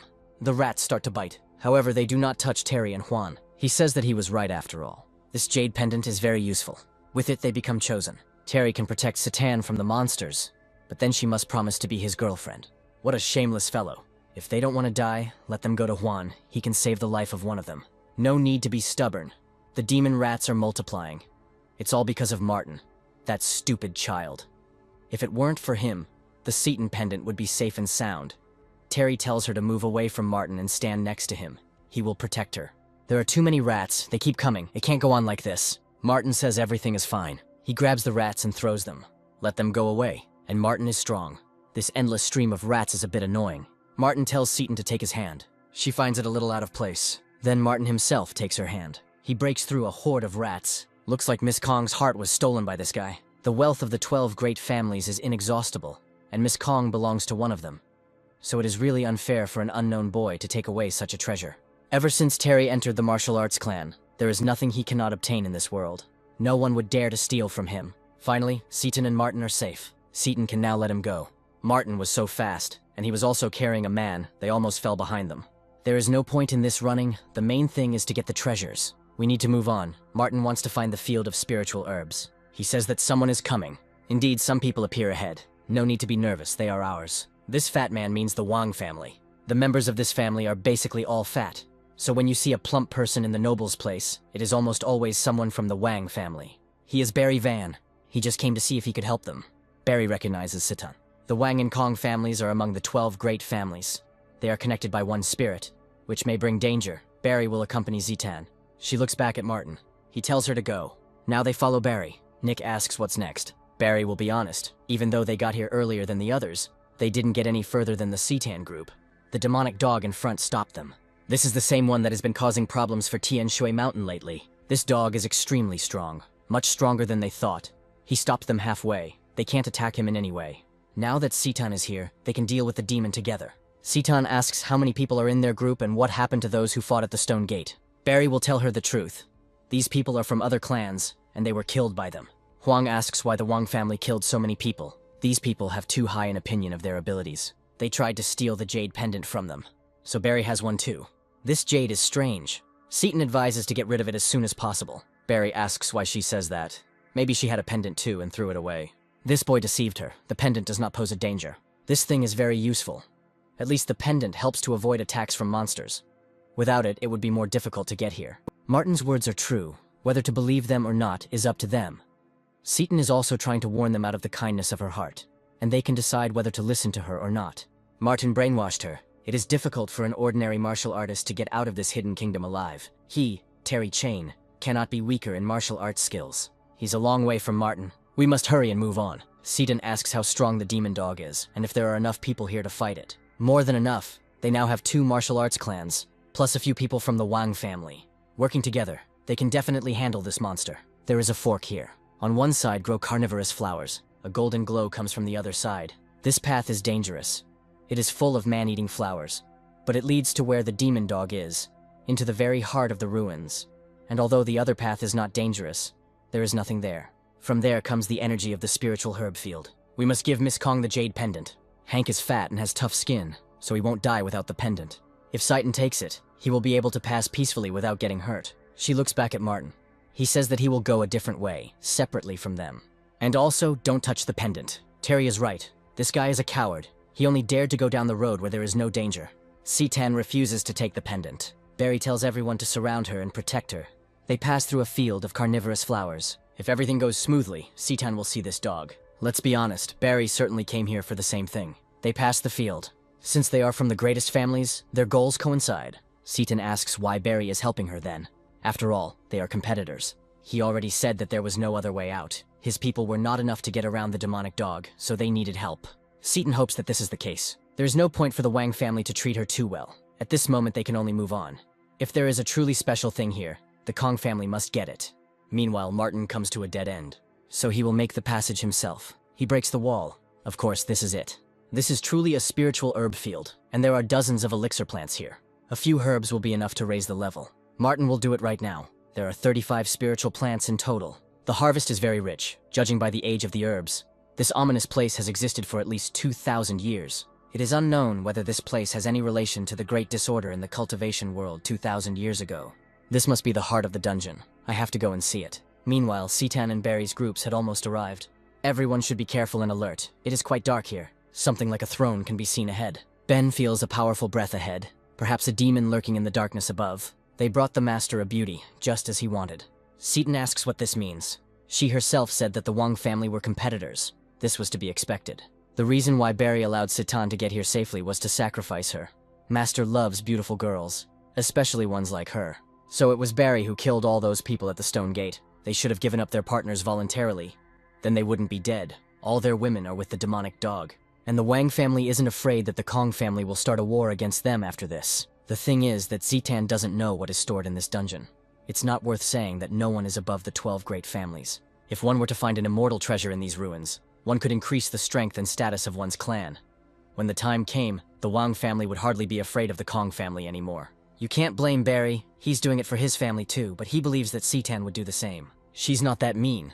Suddenly, someone shouts to stop making noise. The voice is too loud. It must be above the level of the battle clan. This is a demon dog. He wanted 3 beauties, this one more beautiful than the others. Barry did a great job. She really is pretty. Now that he had completed the task, the Wang family could of course continue to search for the immortal treasures. Let them continue. A bunch of idiots. There is no way for immortal treasures to come from here. If they were here, the demon dog himself would want to get them. The gifts of the cave await them. Once they find them, their power will know no bounds. Juan asks if Barry can take them with him. Otherwise, they won't get out because of the demonic dog. Naturally, they do not dare to claim the immortal treasure. They will simply take other treasures. They paid a high price to be here. They can't leave empty-handed. Then from now on, they belong to the Wang family and must listen to Barry's orders. Then he will give them some good things as needed. As the master sees it, these people are now his allies. The demon dog tells him to hurry up and not distract him from the beautiful women. He tells Citan to smile at him. She refuses. If she does not obey the owner, he will not be polite to her. Citan says it's easier for him to kill her than to subdue her. Nice, she has character. Martin makes another pass. He finds a sarcophagus. We need to see what's inside. Of course, all these jade pendants are from here. The quality is not bad. It used to be a spiritual weapon. It's a pity that now its level is too low. After so many years, it has become a simple artifact, no better than the sword that Martin received at auction. It is possible to restore good weapons. This fresco depicts a disembodied demon, which may be associated with this cave. We need to speed up, they're almost there. Ahead is the last unexplored place of these ruins. There are definitely treasures there. With such a powerful demonic dog, the treasures here must be extraordinary. Here Barry sees Martin. He says he was just taking a walk. Barry and the others look into the sarcophagus. So much jade. They will take some. Barry wonders why there are only jade pendants and where are the immortal treasures. Barry tells Martin to stop and asks what he has in his hands. When he entered the dungeon, he had nothing with him, and now he is holding a weapon. It is, of course, by the sarcophagus. He does not dare to steal the immortal treasure from the Wang family. It was indeed in the sarcophagus, but it was not an immortal treasure, and besides, it had nothing to do with their family. Barry tells him to give it to him or he will kill Martin. He asks how he will do it. Now they are all people of the Wang family and must obey Barry. If it weren't for him, the demon would have finished them off with one paw. Without him, they wouldn't be able to get out of this hidden kingdom. For Citan's sake, they don't want to take any action against Martin, so it's better for him to give the weapon back in a friendly manner. Juan says to give the immortal treasure to Barry. This kid had been pissing Terry off for a long time now. If Citan hadn't been there then, he would have already beaten him to death. Let him give up the treasure, and then Terry will figure out how to torture him. Martin slaps him. Terry throws up.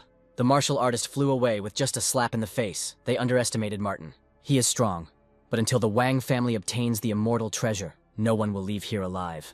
There are more of them. It will be difficult for Martin to win. Don't blame them. They are forced to do it. Nick doesn't want to take any action. It's not wise for so many people to attack one. So Nick is looking for death. Martin is attacked. He fights back with weapons from the sarcophagus. This is a good chance to kill him. Martin grabs Juan's hand. He throws it straight into the sarcophagus. A bunch of useless people. If you want something done well, do it yourself. Barry will give Martin another chance. His family is one of the greatest. They will satisfy any wishes. Martin advises not to waste his time. If Barry wants to fight him, he should stop talking nonsense. And he's really funny and makes Barry laugh, which makes him look younger. Barry had never met anyone who was so good at pretending. Martin throws him away. What he hates most are people who chatter in vain.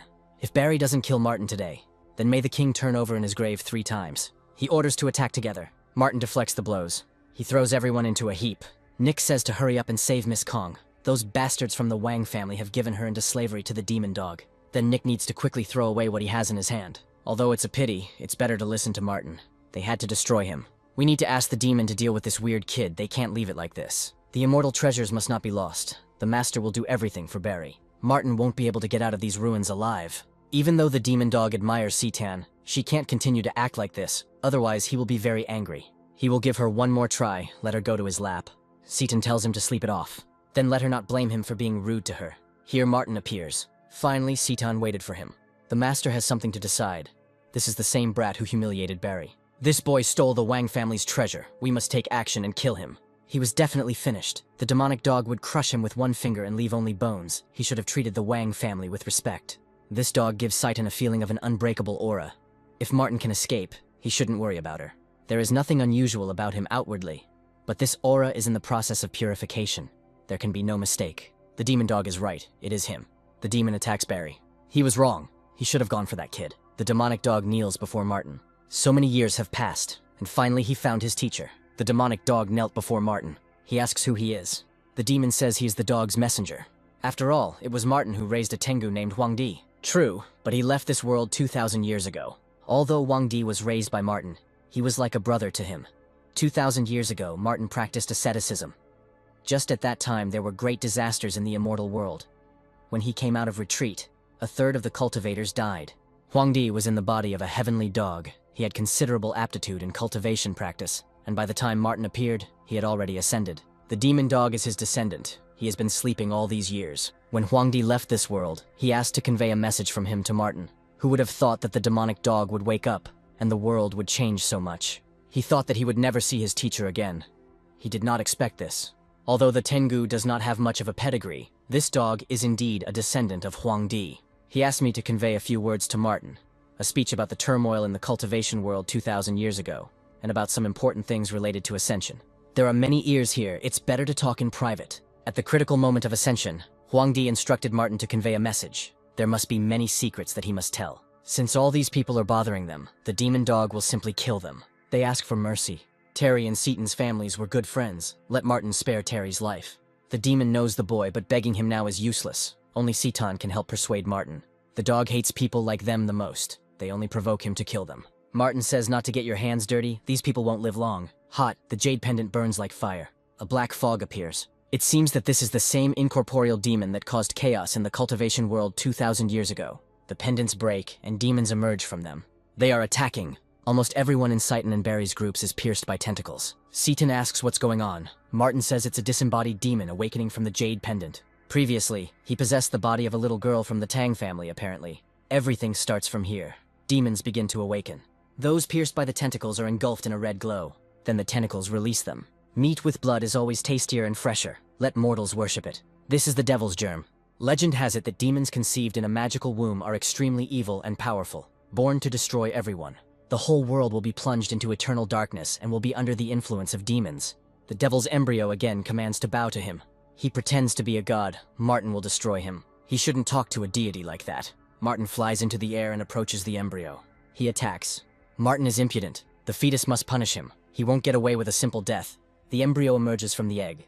His aura is very strong. Fresh air, new world. So beautiful, just waiting for him to destroy it all. The stupid bipedal creature must repent of its actions. Martin attacks. It is impossible for an ordinary mortal to have such power. Martin already said he would kill him. He attacks again. He tramples the demon into the ground.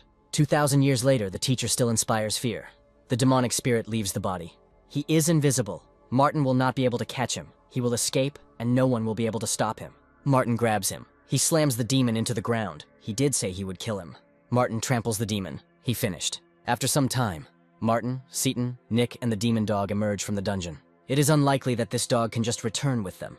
His appearance will raise some questions. He may indeed be captured and cut into pieces for research. The dog agrees, then let him change a little. This won't work, it's too big. Not the same again, it's still huge and will scare children. This should be enough. Martin is back. Next to him is a demonic dog in the form of a puppy. May asks when Martin got the chance to get a dog. This strange woman wants to rape the dog. She is trying to determine his gender.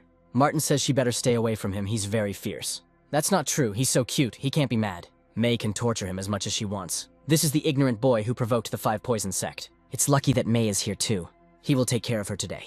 May asks if Martin is sure he won't leave college. Now it belongs to him, and for now he's not going anywhere. Martin did quite a service to the Price family last time. It was only fitting that he accept this college as a reward. When Martin left, Tom and May also left college. Tom has become Martin's only friend in the last few years. May talked to him. It seems like he doesn't want to come back. He seems to have met very influential people outside of college. Something rushes past behind. Martin feels the presence of an evil spirit. He tells the dog to bring him demon pollen. The dog jumps out of May's arms and she wonders where he ran.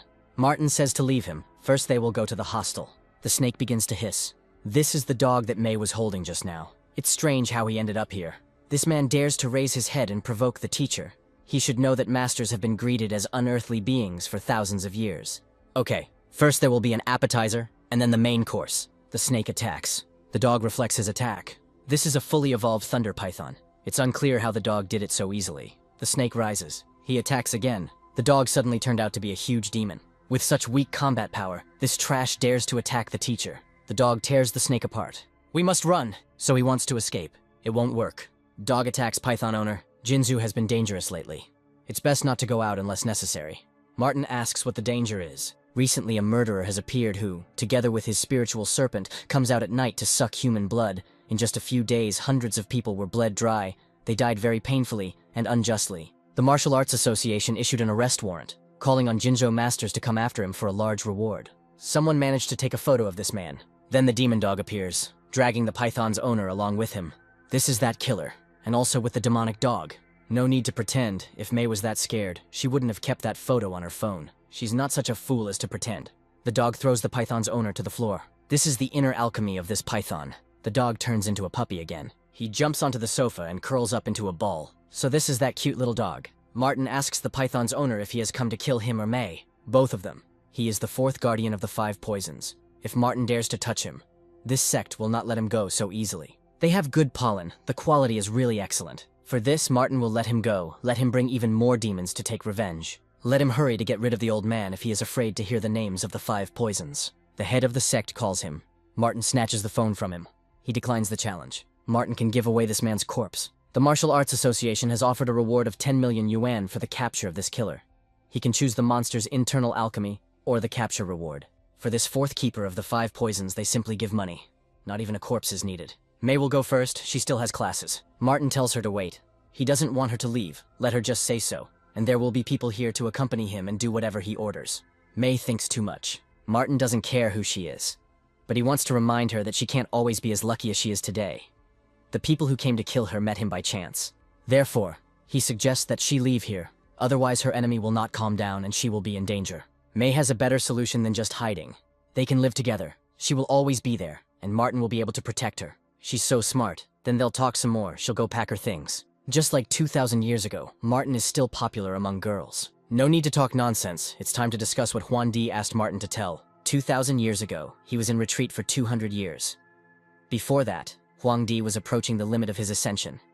He said that Martin would ascend to the heavenly kingdom when he went out of the gate. Something happened that caused Huang Di to ascend before Martin could get out of the gate. The dog says he was looking for him the night before his ascension. Huang Di said that the Dentian Road was about to be closed. He said that time was short, so he decided to ascend immediately, without waiting for Martin to leave the gate. Having managed to ascend before the heavenly path closed, Huang Di became the last cultivator on Earth to ascend to the heavenly realm. The disappearance of the heavenly path is not such a trivial matter. For 2,000 years, the spiritual energy of the Earth has diminished. During this time, there has been no one heard of anyone ascending to the immortal world. Huang Di also said that the ascension process may not be as good as the cultivators say. No one has ever returned from there, and no one knows what happens after ascension. He also said that the ascension is likely a shocking scam.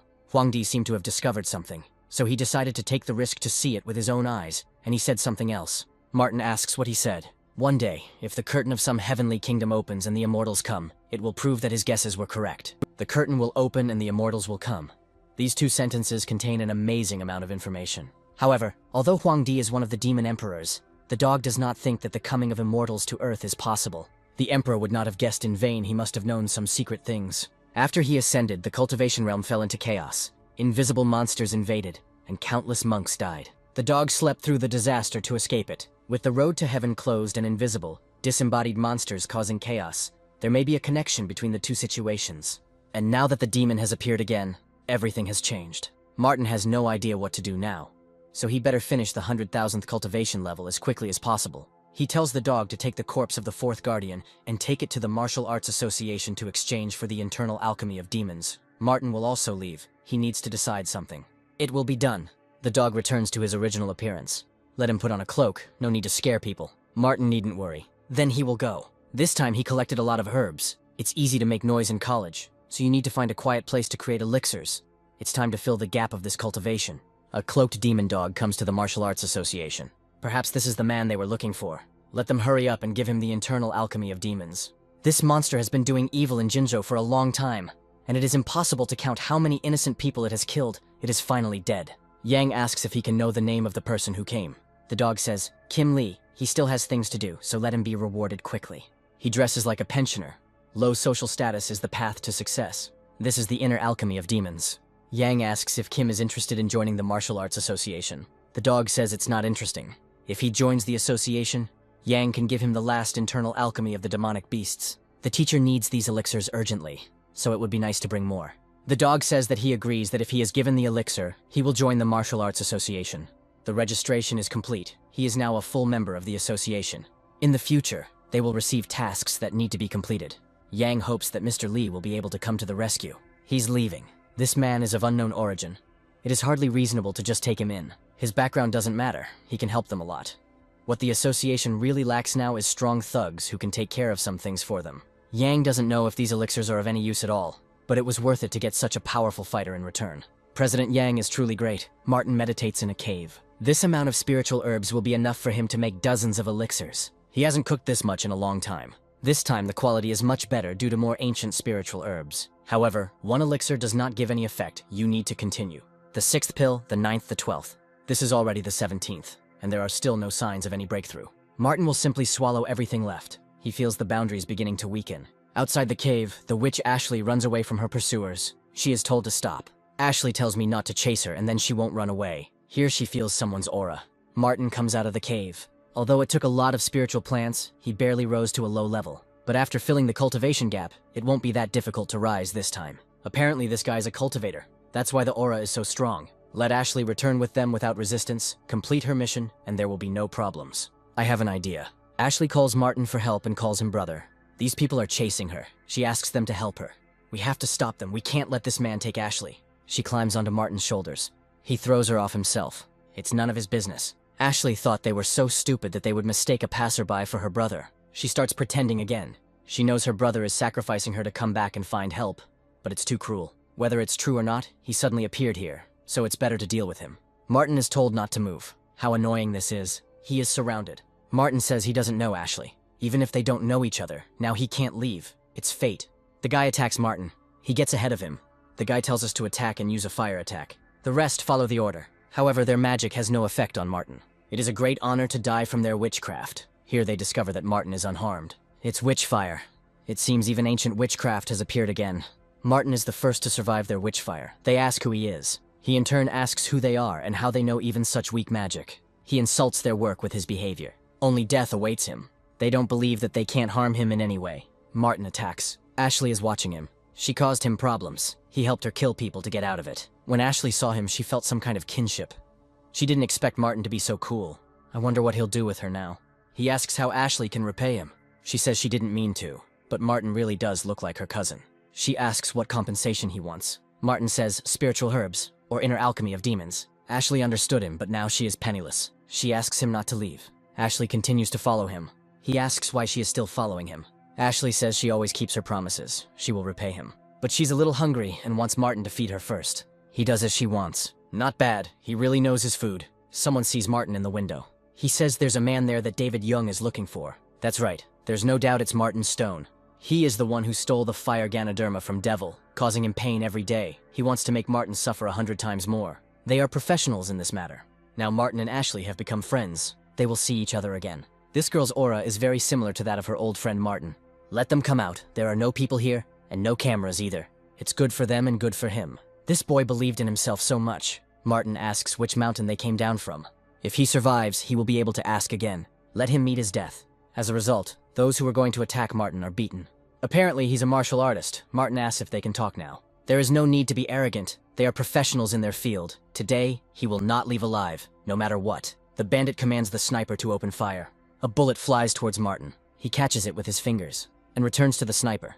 Even if he is a martial artist, it is impossible to catch a sniper bullet. Such a bullet can penetrate an armored tank. Maybe now they can talk. Don't even dream about it. They are professional killers. It is absolutely impossible to extract any information from them.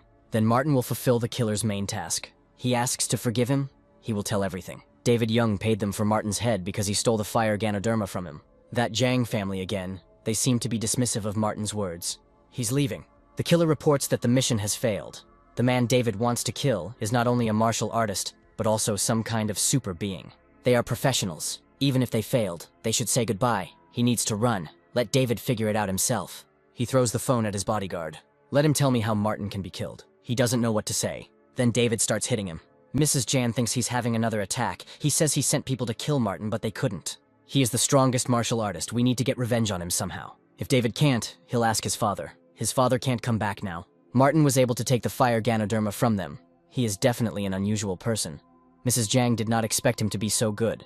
David wants him dead right now. Since an ordinary person can't handle it, they will find a martial artist to take action. David asks where they will find such a thing. At the Martial Arts Association, David's father befriended President Yang at the camp. They will ask him to provide them with the most powerful martial artist. Their family can afford any expense. Kim Lee brought 2 internal monster alchemies from the association. Martin had previously received one from the 5 Poisons sect, and he also had more. It's time to level up. 99,955th layer. This time, there was a good effect, especially the internal alchemy of the 4th level monster, which transferred Martin higher by 3 small kingdoms at once. Then the phone rings. Martin picks up the phone. Fred reports that Molly is in trouble and someone is following her. Martin asks to send him the address. He will come right away. The manager gives Molly her pay for the day. She tells her to have a good rest. The manager also did a good job. Molly is such a sweet girl, beautiful and extremely hardworking. She is walking down the street. Here she is stopped. Molly asks what they need. The guy turns to Erwin and asks if this is his daughter. He answers in the affirmative. She is really very beautiful. The guy asks if Erwin is sure he wants to sell such a beautiful daughter. If he didn't want it, he wouldn't even talk about it. Now Molly belongs to Van, Erwin asks. What about the money? Everything he owed has been paid off. Erwin is very grateful. This is the master of the Wang family. He will take care of Molly. No more suffering and poverty. Erwin did this for her benefit. He is shameless. Molly wants to leave. She is stopped. It's her blessing to please Alan Wang. No woman he had ever seen had escaped his attention, and Molly was no exception. Here Fred appears with his assistants. He tells Molly not to be afraid. They are from Martin. He is Fred Lee. He can be considered the main one in Jinzhou. He orders the girl to be released immediately. If he doesn't get out of here, he'll be without arms and legs. Today he is here, Fred Lee, and Alan will not lay a finger on Molly. No need to provoke. It affects his pride. There are no things in this world that the Wang family cannot afford. Today he, Alan Van, will teach Fred a lesson. These people are so powerful that it seems we will have to play for time and wait for Martin. Fred attacks. These people turned out to be martial artists. The Wang family is not like an ordinary family. Although Fred is also a master, he is too weak. The dogs raised in the Wang family's house are stronger than him. Perhaps he still thinks that the master from the Wang family can't afford something. Fred has already said that Alan can't just do this, but advises him to let them go, and later admit his mistake to Martin. Let Fred go to his mother. Alan picks up the bat. He hits Fred on the arm. Alan asks if he can do it now. He can't. He's a pathetic little bug in front of Mr. Martin Stone. Let him just wait and then regret it. Alan hits Fred with the bat again. He asks if he will continue to be harsh in his statements. Fred says that if Alan kills him, he will smile. Martin will kill him anyway. He will provoke someone he cannot afford to provoke. Alan sees a man with balls of steel for the first time. If Fred wants to die, he will make it happen. Molly asks not to kill Fred. Alan will have to pay with his life. He is too brave. Indeed, it is boring to have fun with such a person. The one who is behind Fred, of course, asked to protect this girl. I think Fred said that Alan couldn't afford such a provocation. He will kill Molly in front of him so that he knows that Alan is allowed to do anything. He orders Molly's clothes to be torn apart. The bandits tear her jacket. Alan wants to look at Erwin's daughter in front of everyone. He doubts that this is necessary. Alan hits him. So Erwin also wants to forbid him something. He says Alan has complete freedom. Molly is so innocent, he likes it. She tells him to take his paws off. Let him scream as loud as he can. It only excites Alana. Now let her show a little initiative to satisfy her master and take off her clothes. Let him kill her instead. She will never do it. Then Alan hurts her face. He tells her to do as he says, or he will rip all the skin off her face. Molly says he is a pervert and a pedophile. He can kill her. Alan never does such low things. There are many things that give him more pleasure than killing people. Martin won't let him get away with this. Alan asks if Molly has thought it through, or if she still wants to die. Here Martin appears. Finally he's here. So he is the protector. It's unlikely that he can forbid Alan anything. Martin asks Fred if he can be patient for a little while. Of course he can. He will hold out. Martin tells Molly not to be afraid. She is safe. He's rarely short-tempered, but today Alan really pissed him off. Martin attacks him. He dared to raise his hand against Mr. Wang. One of the bandits wants to attack Martin from behind. He grabs the blade of the knife. He breaks it. Martin broke the white blade with his bare hands. Now he attacks. They got him so angry so quickly it was outrageous. Alan orders to save him quickly. Martin throws a knife. It lands in Alan's hand. They are all 4th level masters. If they attack together, they can save the young master and quickly retreat. Otherwise, the whole family will blame them for not even trying. Martin scatters them. He got rid of 3 of the Allen family's masters in an instant. Fred warned that Martin was someone who should not be angered or provoked. But what a pity, it was too late. Alan doesn't care who Martin is. He's a member of the Wang family, one of the 12 great families. These families are tens of millions of times more powerful than the largest clan in Jinzhou. If Martin dares to touch Alan, he will already be dead. Martin picks up the bat. He starts hitting Alan. Martin said he was angry, and the consequence of anger was destruction. Alan asks to give him a break this time. He will give Martin as much money as he wants, and he will not use the power of the Wang family to take revenge, as long as Martin does not kill him. There are few people in this world to whom he owes anything, and even fewer who are dear to him. Whoever touches the wrong person will die. Alan asks to forgive him. He admits that he cannot stand in his way, but Martin strikes anyway. Mr. Wang is dead. Let Molly decide what to do with this old fool. Kill him or spare him. Erwin is her father, and he made a mistake. Everyone makes mistakes. And he's not ashamed to say it. If Martin hadn't come today, Molly can't even imagine how terrible her end would have been. Erwin asks to understand and forgive him for the sake of his family. In any case, he is her father. She is his flesh and blood. Molly will never forgive him. She is his favorite daughter. Good daughters don't point a knife at their father. Molly stabs him. She is too kind, allowing bad people to bully her over and over again. This time she won't kill Erwin, but if the situation repeats itself, she swears that she will strangle him with her own hands. Erwin promises there will be no next time. Martin hits him. Such a bastard will never repent. If Molly decided not to kill him yet, Martin will make him an invalid. He will never do evil again. Molly must have been very scared the first time she saw a murder. It's okay, Fred will get better. Meanwhile, Kim comes to the Martial Arts Association again. Yang offers him tea. Kim wants to get straight to the point. He asks if the internal alchemy of monsters still remains. Ever since Yang learned that Kim needed it, he searched for it and found it. The master desperately needs this alchemy. Kim must bring him as much as possible. Yang says not to worry and listen carefully. The internal alchemy of monsters he mentioned is in the Jiang family. It's a big family. Yang asked them for a favor many times, but they refused, and finally offered one condition. They would give him the internal alchemy if he did one thing for them. Kim asks what case we are talking about. We need to help the Jiang family kill one person. So the Martial Arts Association does things like that? As far as Kim knows, they're a justice group, not a hitman organization. Of course, they fight criminals, but it's a personal matter. And Yang offered it to Kim because he knows his need. This is the one they want to kill. This is the master. These people just dug their own graves. Maybe we should beat this idiot to death. His name is Martin Stone. He stole the medicine that saves the customer's life. This is a truly heinous crime. Killing him means helping to restore justice. If Kim feels that there is not enough internal alchemy, the Jiang family can increase its amount. First, Kim will take the internal alchemy, and then he will kill these idiots. He says that he agrees, but he wants 5 elixirs. They are rare. Yang doesn't know if the Jiang family has that many, but he will ask. Kim will be waiting for news. Mrs. Jung asks if this man, who hides his face, will definitely be able to kill Martin. She can rest assured, this man is incredible, and his aura is powerful. He is a true master. As long as he is willing to act, Martin will definitely die. This man wants 5 elixirs for it. The Jiang family has only had 5 monster elixirs in their collection for generations, but since they aren't particularly useful, Mrs. Jiang will give them all away. David really hopes to see Martin's corpse, kick him and crush his bones. Mom promises him. Martin comes home. He tells Fred to sit down and he will treat him. Fred thinks it's worth going to the hospital for treatment. He's worried that even if his leg heals, he could become disabled. Molly is afraid that her mother will worry if she sees the scar on her face. Today Martin will heal the wounds of both of them, and they will not only recover, but become better than before. Martin invites Molly to sit down. He says to stretch out your hands to him. She needs to try to concentrate and take a deep breath in and out. Martin will help through the chai particle to cleanse her body and heal the wounds. Molly closes her eyes. She and Martin are enveloped in a glow. The wound healed. It's amazing. There wasn't even a scar left. Molly lightly brushes her foot against the table.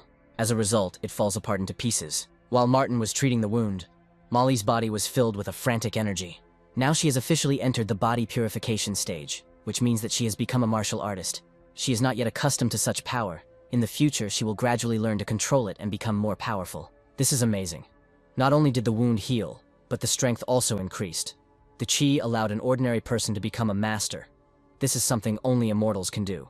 It took Fred 6 years to become a martial arts master. Martin has been in the purification period for too long, and the true QE in his body has already mutated. He had long since learned this. His ki particle was the best tonic for other cultivators. Fred extends his hands to Martin. He asks what he is doing. Fred wants Martin to help him heal the same way Molly did. There's no need for that. Molly was just a normal person, so Martin dubbed her true chi. And Fred is a martial artist himself. He doesn't have to go through all that. Martin places his hand on Fred's leg and then on his forehead. The feeling is so nice. The level also increased to 5th. Meanwhile, May goes to Martin with her things. From behind the door she hears Fred's voice, saying how good he feels and asking her to continue. So that's why Martin always ignores beautiful women. If he really found himself a boyfriend, he's in trouble. May bursts into the room and sees what is really going on. Martin asks if she always opens the door with her foot. May asks what they are doing. She misunderstood. Fred says again how good he feels. He is told to shut his mouth. Kim wanted 5 monster elixirs. The Young family prepared it for him. Mrs. Jung asks when he can kill Martin. He can leave him alive. David wants to kill him with his own hands to ease his soul. Kim will do as he wishes, but then he needs 2 more elixirs. Demon's internal alchemy is very rare. What they gave him is the inheritance of the Yang family. Other families don't even have 1 elixir, so it's impossible to get 2 more. They can give Kim money if he catches Martin alive. They will pay any amount. Then for 10 billion yen, Kim will catch him alive. He was probably joking. Their family is not that rich. They are not even one of the 12 great families. They don't have 10 billion. Their family's total income is only 2 billion. So they'll give Kim 2. Mrs. Jung says she'll handle it. Her family can't go bankrupt just to kill 1 person. They can only afford to spend 500 million. He has to understand. You have to offer more, and then you will get the amount you initially wanted. Kim says he agrees. David asks when he will bring Martin to him. It won't take long, he'll let you know. With the chai energy, Fred's strength has increased, and he will be sure to send Molly home safe and sound. Now she is also a martial arts master and can defend herself. Martin could take Fred as his apprentice. With his abilities, he could easily create the greatest clan in the world. Martin says he will not take any students. Fred and Molly must keep what happened a secret. They will see each other next time. Here Alice appears. She has something very important to tell Martin. He ignores her. Alice asks him not to leave. Martin says that if she bothers him again, then she shouldn't blame him if he hits her. She knows that her actions made Martin hate her. But she was really looking for him to tell him something important. She found out Sean Neal's teacher is here, so Martin has to run. He asks why he needs it. Alice says everyone knows he killed Sean and his teacher is a martial arts monk. Monks are 1,000 times stronger than masters. Now Sean's teacher is here and he can kill Martin. He says not to worry about him. He will kill any monk who gets in his way. Martin seems so angry at Alice that he is going to kill the monk. She thinks he really doesn't understand the limits of his powers. Martin's phone rings. This is Seaton. Martin asks how he can help. Seaton says that they have been through fire and water together, so she can easily call just like that. She said she could get him some monster elixirs, so she came back and asked her grandfather to find them. Seaton actually found a couple of things and came to Jinzhou to give them to Martin. However, she needs to attend a business event. Perhaps he can come to her himself. Martin says to send him the address. He will arrive soon. Soon he comes to the specified address. It seems to be here. This is the building where the social event is taking place. The access control system at the entrance gives an error. It was not possible to recognize the face. Martin can't get in. If Tom does his job well, Kevin Bao will treat him well. And today, he will introduce him to the cream of society. Tom sees Martin. He asks how he ended up here. Martin says he has business here. This is Tom's friend. They went to the same college. Tom introduces Kevin Bao to Martin and says he is a big shot. Martin feels like he has an evil aura. Apparently, he is doing shady business deals. Tom asks why Martin is standing at the entrance. Perhaps he can't get in. That's right. This thing doesn't recognize his face. Kevin says Tom's friend is a bit vain for showing up here uninvited. Tom insists that Martin is not that kind of person. However, for some reason he can't get in. Kevin has often met such boys who have no power, so they try to get into social events in order to show off in the circle of their friends. Martin says someone invited him. No need to pretend. Kevin doesn't see anyone. He understood everything. But for Tom's sake, he will take Martin with him. He says it's not worth it. Let them come in, and he'll wait for someone and leave. Tom's friend is a little ignorant. He didn't even look Kevin in the face and refused his kindness. Such a rude person. Tom shouldn't have friends like that. The administrator reports that all guests of this event have been entered into the computer database. First, you need to use facial recognition. If the scan fails, they will not be able to enter. If someone is present temporarily, you need to provide the name of the person who invited you. Martin did say that he was invited, so let him come up and tell the name of the person who invited him. Kevin will see how well he can pretend. The administrator asks Martin who the guest is who invited him. Martin says Sitan Kong. The administrator asks to wait a minute.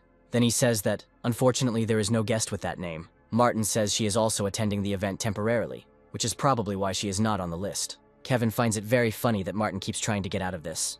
He advises Tom to stop communicating with such a friend as soon as possible. He has no power, and he also likes to lie. And most importantly, he does not admit his mistakes. Now Kevin doubts Tom too. He says that he is indeed wrong about Martin. It's time to come in. The banquet is about to begin. Tom goes with Kevin. Let him not get lost. His networking still needs to improve. Tom talks to Martin. He suggests that they talk about Kevin later, and that Tom should stay away from him. Meanwhile, Sitan searches for Martin and does not find him. She calls him. Martin says that he is standing right in front of the entrance. Seaton asks why he didn't come in. She's already inside. Then Martin tells her to wait for him. He returns to the entrance. The administrator thinks he has some more questions. Martin says the administrator has a caterpillar on his shoulder. He tries to find her. Then Martin rushes past him into the building. The administrator says he imagined it. Here he discovers that Martin has disappeared. Kevin says this is the golden table of democracy. Only outstanding people can sit at this table. Once he and Tom finish the deal, they might get the right to sit here. Tom is a professional, and this time everything depends on his competence. He promises that he will do his best. Kevin is relieved when Tom says so. Let him follow him, and he will lead him to the top of the Golden Society. Tina Tang appears. Everyone present greets her. Kevin also says hello and introduces himself. Tina hadn't heard of him. He gives her his business card. This is Director Tang, a beauty with a lot of money. If he was going to make friends, he'd make influential ones. Not like Martin, he's clearly not good enough. Meanwhile, Seaton is puzzled as to why Martin has not yet appeared. Here Tina meets her. She says it's hard to see Seaton. If Tina hadn't invited her to this meeting, they might never have met. Apparently Seaton never found the guy. She says there is no need to joke about her, she doesn't have time for that. Tina is also always busy and has no one. Seaton says it's time for her to find someone too. In fact, this time Seaton came to Jinzhou for another person. He will come soon. Let Tina allow her to introduce him later. Seaton has such a face, and she still says that she doesn't have a boyfriend. It makes her uncomfortable. Director Tang is quite an amazing person. It's unexpected that there is someone else comparable to her in beauty. I wonder who this beauty is, and if she has a boyfriend. She has a good relationship with Director Tang. She must be an extraordinary person too. It seems that she is the only daughter of the Kong family, which belongs to the 12 great families. Her background is extremely pretentious. Tina is really curious about who the person is that Miss Kong herself came to see. She will settle some matters and come back to accompany her. This girl is from the 12 great families. She looks just like a heavenly fairy. Tom just read information about the 12 great families, all of them from the highest nobility. They are far from them. This is their purpose of participating in this event. They came here for useful contacts. Only through friendship with influential people can you start a new life. Otherwise, you will continue to have a low status in society. Despite this, Martin is Tom's friend, and it's better if Kevin stops talking about him like that. This kid shouldn't lie in front of Kevin. It seems Tom has forgotten who he is with. Kevin will show him how to meet Miss Kong of the 12 great families. Such a person can only be met once in a lifetime. You must take advantage of this opportunity. Kevin approaches Seaton and greets her. He is Director Tang's friend. His name is Kevin Bao. Here is his business card. Seaton takes it without even looking at him. Kevin asks if he can have her business card. She says she didn't take it, just let him remember her name, Seaton Kong. Kevin finds the name familiar and asks what the name of the guest who invited Tom's friend was, and he says it was Seaton Kong. It may seem funny, but at the entrance Kevin ran into a man who said that it was Seaton who invited him here. She asks who Kevin means. It can't be Martin, so Seaton forgot to include him on the guest list. Here he finally appears. Kevin says this is the guy who said he knows Seaton. Let her just tell, and Kevin will throw him out of here. Martin didn't want to go in anyway. Let him turn around quickly and not humiliate himself. Seaton approaches Martin and asks where he has been. She has been waiting for him for ages. Tina wants to see who Seaton is going to introduce to her. It turns out it was Martin. This is the gentleman Tina was talking about. He treated her daughter. She invites him to settle in. This kid knows both the principal and Miss Kong, and they seem to treat him special. Kevin asks Tom why he didn't tell him earlier that Martin knew such influential people. He didn't say, because Kevin would have made a mountain out of a molehill. Tom leaves. Kevin asks to come back and introduce Martin to him. Here are 5 monster elixirs that the Kong family has collected over the centuries. However, since the item is not particularly useful, most of these elixirs are lost, and Satan gives the remaining ones to Martin. Tina addresses him as Sir. Seaton says she could just call him by his name. Since the two of them are on good terms, Tina will address Martin as you. Since her daughter Lisa's injury, she is recovered from treatment. But recently Tina has noticed that she is not feeling as well as before, and often has trouble sleeping. Tina asks Martin to find time to examine Lisa. Martin says you can just go to the hospital. There is no need to call him. He is not even a doctor. Tina hired many famous doctors, but none of them helped, so she thought of Martin. Here someone shouts Tina's name. This is Matt Green, her daughter's father. The people present are surprised who dares to talk to the director in such a tone. They don't know him. He must not be a very famous person in Jinzhou. He's crazy to talk like that. Matt declares that the banquet is over, and it is time to leave. They ask him who he is to end the event. This is not a circus for him. Then Matt grabs the man and lifts him above him. He asks to let him go. Then Matt throws him into the wall. He doesn't want to repeat everything twice. The guests leave, thinking that Director Tang provoked a very influential person. Matt doesn't want to cause a scandal. He just wants to improve his relationship with his biological daughter. Tina says he doesn't deserve to call himself Lisa's father. She won't let him meet her. He's not welcome here. She tells him to leave. Matt knew Tina would say that, so he came prepared. He's trying to get Martin out. He doesn't react at all. He was told to leave. Tina says this is none of other people's business. She's nervous. Maybe this guy is her new man. If Matt keeps acting like a fool, she'll call the police. Tina started talking like the richest big shot in town. She thinks everything is the same as when she started, and calling the police will solve the problem. This is long outdated. Now is the era of martial artists. Whoever has the strongest fist is the boss. Over the past few years, Matt has successfully reached the level of a martial artist. That's where he got so much confidence to come to Tina again. Now he was going to teach this boy a lesson right before her eyes. Seaton says that Tina doesn't have to worry. Martin won't have any problems. Good joke. Matt can break boulders with his bare hands, and now he's going to smash this kid. He attacks. However, his blow is reflected by itself. Matt falls. Martin doesn't look for trouble, but somehow it always finds him. Apparently, he is also a martial arts master. Martin tells Matt to leave. This guy knocked him down without even hitting him. Lisa's case is of great importance, but he is not sure if he should take any more action. However, he is not finished yet. Lisa is his daughter, and sooner or later he will take her. Seaton asks what's going on. Martin says he will leave them so they can talk. Matt made a scene and left. It is not clear why he came. Although Tina met Seaton through business and they hadn't seen each other for a long time, they were like sisters. There are very few people that Seaton admires, and among women, only Tina. She founded a huge company in just a few years without resources and experience. Even Seaton can't do that.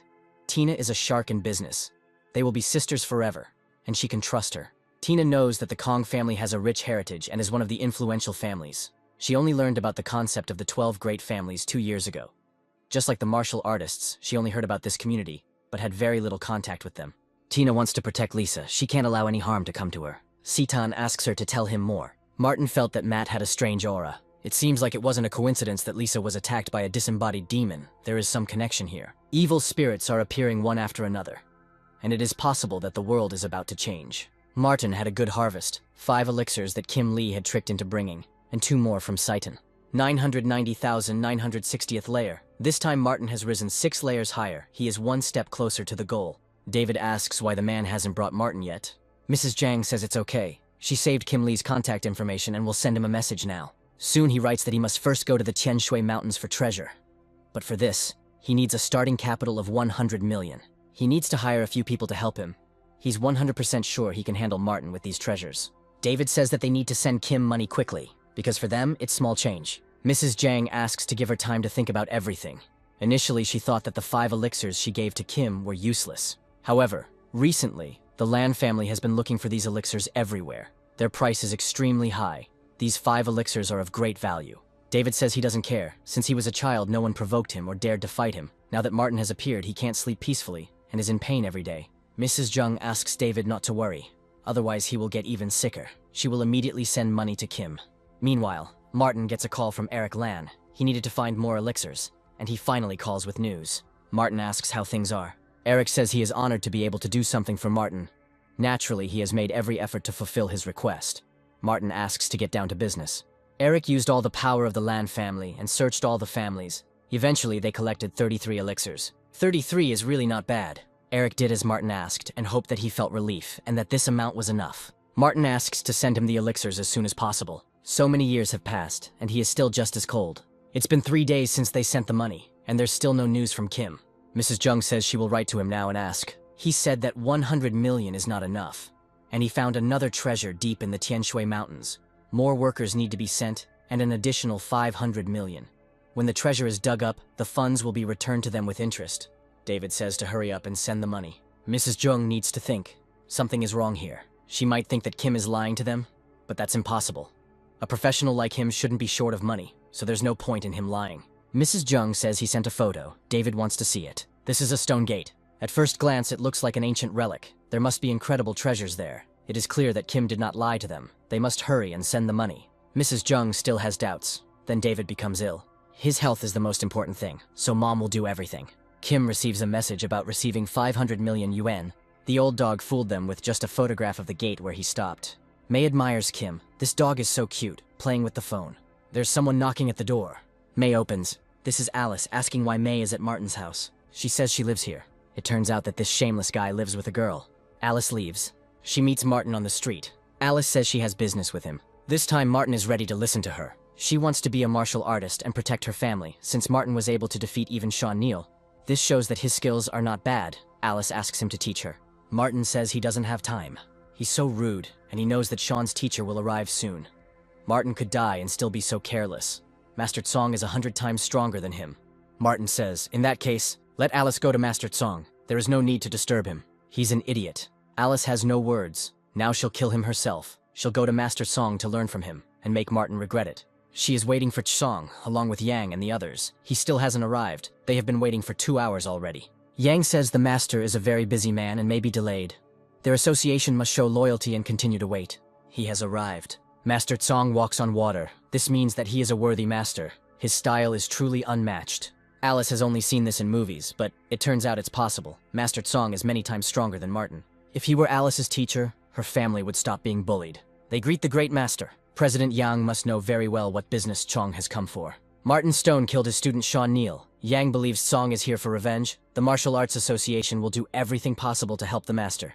This Martin Stone has caused too much trouble, no matter whose hands he dies at. Then let Yang go and find this guy named Martin Stone. Song will give him a chance to become his student, thereby saving his life. It turns out that Song won't kill him. Whether he kills him or not depends on whether he knows what he is doing. Song has spent too much time. With great difficulty, he is prepared for when someone with a good body will appear to fight him, who has no rivals in the Celestial Empire. Song doesn't know how long it will take to find another such body. But he heard that Martin is young since he was able to kill Sean, meaning he is of a higher rank and could be suitable to become Song's new vessel. Alice says that she knows Martin and could introduce them and make him bow to Song. She is Alice Price of the Price family, ready to serve the great master like a faithful dog. Then Song entrusts this matter to her. He also admires this guy and does not want to kill him, so he gives him a chance. Song is a master whose power is irresistible and incomparable to that of ordinary people. Alice would like to ask him for something. She asks to be taken as a student. She knows that this request is quite presumptuous, but she sincerely asks for it. No matter what the price, she is ready. So, price is not important to her. Alice again asks to take her as an apprentice. Her sincerity touched the old man. Alice knows it's a little late to be taking up martial arts, but she'll try 10 times harder than anyone else. Sean's death had a profound effect on Song, and he no longer wanted to accept anyone as a disciple. But looking at Alice's sincerity, he will make an exception and accept her. She thanks him. Yang asks if there is anything else he should say to his teacher. Alice says, Alice Price's apprentice pays tribute to her master. Song tells her to go to Martin. When the job is done, the teacher will reward her. Alice promises that she will do it. Barry Wang has been missing for so long, and Seaton from the Kong family has already returned safely. It seems like Barry died in these ruins. Although Miss Kong has already returned, she came without the immortal treasure. Otherwise her family would not be modest now. According to her, Barry was captured by demons in the ruins and died. Ben does not believe this. Seaton definitely won't tell them the truth. We need to figure it out ourselves. The head of the Wang family tells us to find out what really happened in these ruins. According to Ben's investigation, not many people got out of there alive. 2 of them, Martin Stone and Nick Lane, are from Jinzhou. Ben will personally go there to find out the situation. Let him leave as soon as possible. The martial arts competition among the 12 great families in the South China Sea will soon begin. Whether they can break ahead depends on this matter. The next day, Alice meets Martin again and tells him that she has news for him. Martin doesn't want to listen to her. Alice won't lie. This is really great news. He will be excited after hearing it. She reports that Master Song has arrived in Jinzhou. He originally came to kill Martin, but changed his mind. He said that as long as Martin worshipped him as a teacher, he would not prosecute him for killing Sean. Martin says Song is a dumbass. He points to something behind Alice and asks what it is. Alice looks around, but of course there's nothing there. While she was looking the other way, Martin disappeared. Alice came with good news. She didn't think he was so stupid. She tells Song that she couldn't solve the case. She didn't expect Martin to be so stubborn. Chong says he will challenge him through the Martial Arts Association and personally break his arms and legs. Young assures that he will take care of it. Chong will get his way no matter what. Sometime later, Martin comes to Molly and Helen for dinner. Thanks to him, Helen recovered. Moreover, Molly is now a martial arts master and can protect her mother herself. For some reason, Martin doesn't laugh. It's as if he always has the same expression on his face. Molly assures him that she will definitely make him laugh in the future. Someone is knocking at the door. Molly opens. At the door are Yang and the members of the Martial Arts Association. Molly asks who they are looking for. Yang tells her not to worry. They came for Martin. On behalf of Master Tsong, they present him with a challenge to a duel. In 2 days, at the Martial Arts Association, Master Tsong is going to destroy Martin with his own hands. He asks how they found this place. They are a martial arts association. It is not difficult for them to do this. The master will punch Martin in the face if he does not kneel. So let him take the letter and prepare to die. Martin says it's time for them to go. He doesn't have time to take any challenges. Master Tsong personally signed the letter. In other words, the summons could not be ignored. Martin tells him to go away and not disturb him while he eats, so he really won't answer. Martin grabs the letter and tears it up. He's acting like a girl. Yang won't persuade him. He leaves this matter to those who came with him. It's not clear why Martin is behaving like this. Now he'll be taught a lesson. Yang tells him to stop. He says they will come back. Martin tore up the challenge from Master Song. They could have punished him. Young isn't sure he can beat him. Martin killed Sean Neal and Master Smith. Young will die in the blink of an eye and no one will be able to fix it. But in the end, Master Song will become very angry. Young asks if they saw the girl who was with Martin. Perhaps he is going to attack her to force him to accept the challenge. But such an act could provoke him, and they would become targets of revenge. Young is confident that when Martin agrees to fight Master Song, he will automatically sign his own death warrant, and there will be no revenge against them. After some time, the members of the association find Molly. One of them attacks her from behind. Molly sees him and manages to hit him first. It turns out that they are also martial arts masters. Fred guesses that they were sent by that man from the association. They didn't know that he was still involved in the affairs of the association. Fred attacks. It's amazing how his strength has increased so much. Don't meddle in something that's none of your business. President Yang won't let him go. He's as much of a piece of shit as they are. Fred attacks again. Since Martin cured him, his punch has become very powerful. He used to be constantly bullied by members of the Martial Arts Association, but now he throws them around like boogers. It seems the association is against Martin. They should inform him as soon as possible. Soon Molly and Fred come to Martin. Just because they ignore Sangha doesn't mean they can't take it for granted and go to the Martial Arts Association and destroy him. Mrs. Jung and David are still trying to contact Kim, but it seems they have lost contact with him. He doesn't pick up the phone, doesn't answer messages, which means he's gone. David thinks he has a bad signal and messages aren't getting through. It goes without saying to him that people like Kim wouldn't lie to them. Mrs. Jung tells David to go to the association. This man was recommended by President Young. He needs to ask him what happened. Meanwhile, Ben Wang arrives in Jinzhou. It's actually a small place compared to the capital. Ben gets a call from his father. There is an emergency situation. He wants to warn him.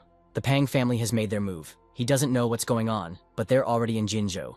And according to the news, they're still important figures in the film industry. Ben must understand how strong their connections are. He says everything will be fine. They have some contacts with the Pang family. This time Ben will work hard to have a good relationship with them. They go to the Jinzhou Martial Arts Association. The association is a public organization, but most of them secretly serve the Wang family, so it will be easier to use them. Yang scolds the association members for not being able to handle the girl. They are a disgrace to the Martial Arts Association. The association can hardly afford this. They let Song down. Yang asks him to calm his anger. Then, one of the association members runs in, calling for the president. Yang says he will kill him if he causes panic in front of the guest. He is informed that Martin Stone is going to visit the association. This is serious business. Yang hopes it's not a lie. He checked everything. Martin will arrive in a few minutes. Apparently, this child realized all his stupidity and came to ask for forgiveness. Song says he's waiting for him, but even if Martin gets on his knees to make amends, he won't just back down. Apparently, Martin finally understood everything. It was not too late. Then Alice would ask him for a favor to the master. At least the consequences of his grave crime could still be avoided. Here, Mrs. Jung and David appear. Mrs. Jang reports that they are having problems with Kim Lee. Yang asks not to make noise and not to disturb Master Song. This is Mrs. Jung and her son, David Jung. Song says that he knows her husband. He is a very special person, and Song admires him. Then he might know where David's father is and when he will return. Mrs. Jang asks not to disturb the master with such questions. Father will return when he can. Chong asks what brings Mrs. Jang here. She says that she came to President Yang because he introduced them to Kim Lee. Mrs. Jung gave him the task of killing Martin, and a lot of time has passed. But not only was he not caught, but Kim himself disappeared. Yang says don't worry, Master Tsong is here to kill Martin. So, he caused trouble for Master Tsong too. Moreover, this guy will come here soon. And since the master is here, Martin will be dead. Then they will be here and see it with their own eyes. It's so exciting. Thanks to Master Tsong, Martin is now doomed to die. It's such a relief. Today David will see it for himself. At this point, someone tells Tsongu to come out and greet Mr. Martin Stone, calling Tsongu a cur. This is outrageous. He dared to insult the master. Yang will definitely rip off his skin and tendons. Chong says children are so ignorant and fearless. Today this child will understand that he should not behave like that with a great master. Tsong, Yang, and Alice go out to meet Martin, Molly, and Fred. Yang tells them to kneel down and make amends to Master Tsong, or they will all die. David states that after Martin is destroyed, he will prepare his bones and feed them to the dog. Martin asks Yang if he gave the order to kidnap Molly. Yang says even if it is him, it doesn't matter. People like Martin do not follow the master's orders. They only harm their family and friends with their existence. Martin is ready to attack. He attacks Yang. He falls. Then he gets attacked by Molly. Martin advises Yang to remember that he should not get involved with Martin, and even more so with his loved ones. Yang asks Tsong to save him and kill Martin. He dares to hurt people in front of the master. He seems like a presumptuous fool. Yang admits that he is strong, but he is nothing in front of Master Tsong. So Yang thinks that the master will protect him. Yang is confident that Martin has no chance of surviving a fight with Song. It looks like he should make his move now. because this body is much better than Sean's, and if he gets it, his strength will increase 100-fold. Here, Tsonga calls out to Alice. She asks for Martin's life to be spared. Tsong doesn't know it, but Martin has been a great help to the Price family, and Alice doesn't want to be indebted to him, so she has the courage to intervene. It's amazing that Martin is so young and already has such abilities, so Tsong will give him a chance. He wants Martin to bow to him, surrender, retreat for 3 years, and then Tsong will forgive him. Martin says it's nonsense. He's not going to give in to him. Alice finally gave him the chance she asked the master himself for. No need to act like a fool. He should quickly admit his mistake and kneel down. This is just some kind of circus. Alice says that Martin really let her down. There is a great master standing in front of him, whose power shakes the entire planet. You can't be so arrogant. So Alice thinks that this master is great. Martin advises her to take her words back, or he will destroy her. The more he drags this situation out, the more he irritates the master. Mrs. Jiang is sure that they will soon see his death. Alice says Martin is just sick. Then he hits her. She's falling. Martin dared to raise his hand against Tsong's student. Now he will definitely not forgive him. The master will bring him to his knees and Yang will step on his head. There is no doubt that this is definitely the end for him now. However, Martin stops Tsonga's strike. So that means that's all his power. But Martin will give him another chance. Tsong is confident that he will destroy him this time. He may think he is already dead. What a terrifying blow. This must be the master's last move. There is flame on his fist. David does not believe that Martin will survive such a blow. He is ready to repel the blow. Chong and Martin collide. Martin's blow sends Tsong flying and crashing into the wall.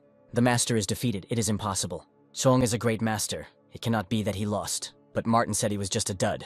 Fred says Martin is more powerful than Tsonga. He's just an old dog. Alice doesn't believe that her teacher could lose. David asks what they should do. Then Kim appears and asks what the noise is. It's good that he's here. Let him hurry up and destroy Martin. The Martial Arts Association is in trouble. We need to kill him. They will be very grateful to Kim, and will build a monument to him. Yang thinks that Kim is mysterious and unpredictable. He definitely has the strength of a master. He looks quite relaxed, so he should be even stronger than Master Song, and the victory is definitely theirs. David says the Yang family will pay Kim 500 million yuan. He hits David. He asks why Kim hit him. He tells Martin that he came late, but he will kill these scumbags. They all have asses instead of heads, since they provoke not only the teacher, but also Kim. Then Ben appears and tells them to stop. Yang says that the Jinzhou Martial Arts Association has been loyal to the Wang family for many years. Today Martin Stone is here. He is causing them a lot of trouble. Yang asks for help. In his youth, Song worked for the Wang family. He asks Ben to kill Martin. It so happened that Ben was looking for him. He is from the Wang family. The power of the 12 great families is unstoppable. Even if Martin really could turn everything upside down, the Wang family would not let him go. Ben asks Martin to come over and says that he has some business with him. Martin just looks at him. One of Ben's bodyguards says that the master called Martin. He should come. Kim attacks the bodyguard. He can't talk to the teacher like that. Kim will beat him to death. I wonder what he's capable of. And Kim really isn't afraid to publicly hit a person from the Wang family. Ben hasn't seen such a brave person for a long time.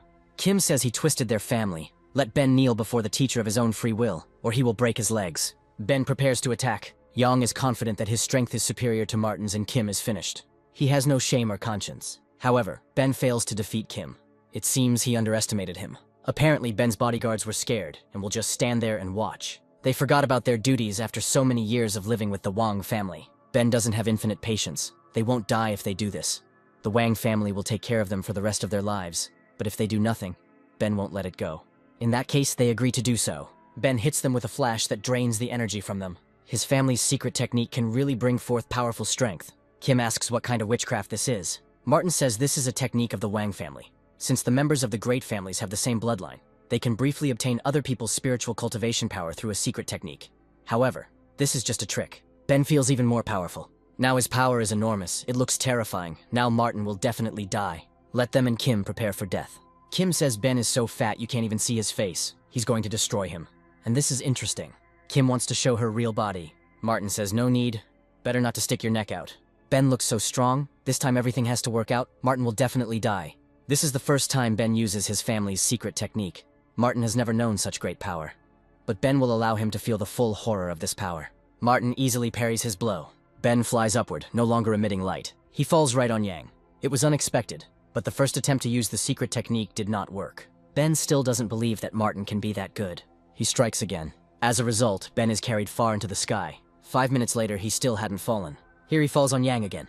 Ben says he is from the Wang family and Martin will regret it. Kim will help him destroy these people. Yang will be first. No need to pretend to be dead. He begs for mercy, but Kim strikes anyway. Yang feels like he literally took away all of his martial arts power. Not only will Kim get rid of his cultivation base, but he will also torture his body.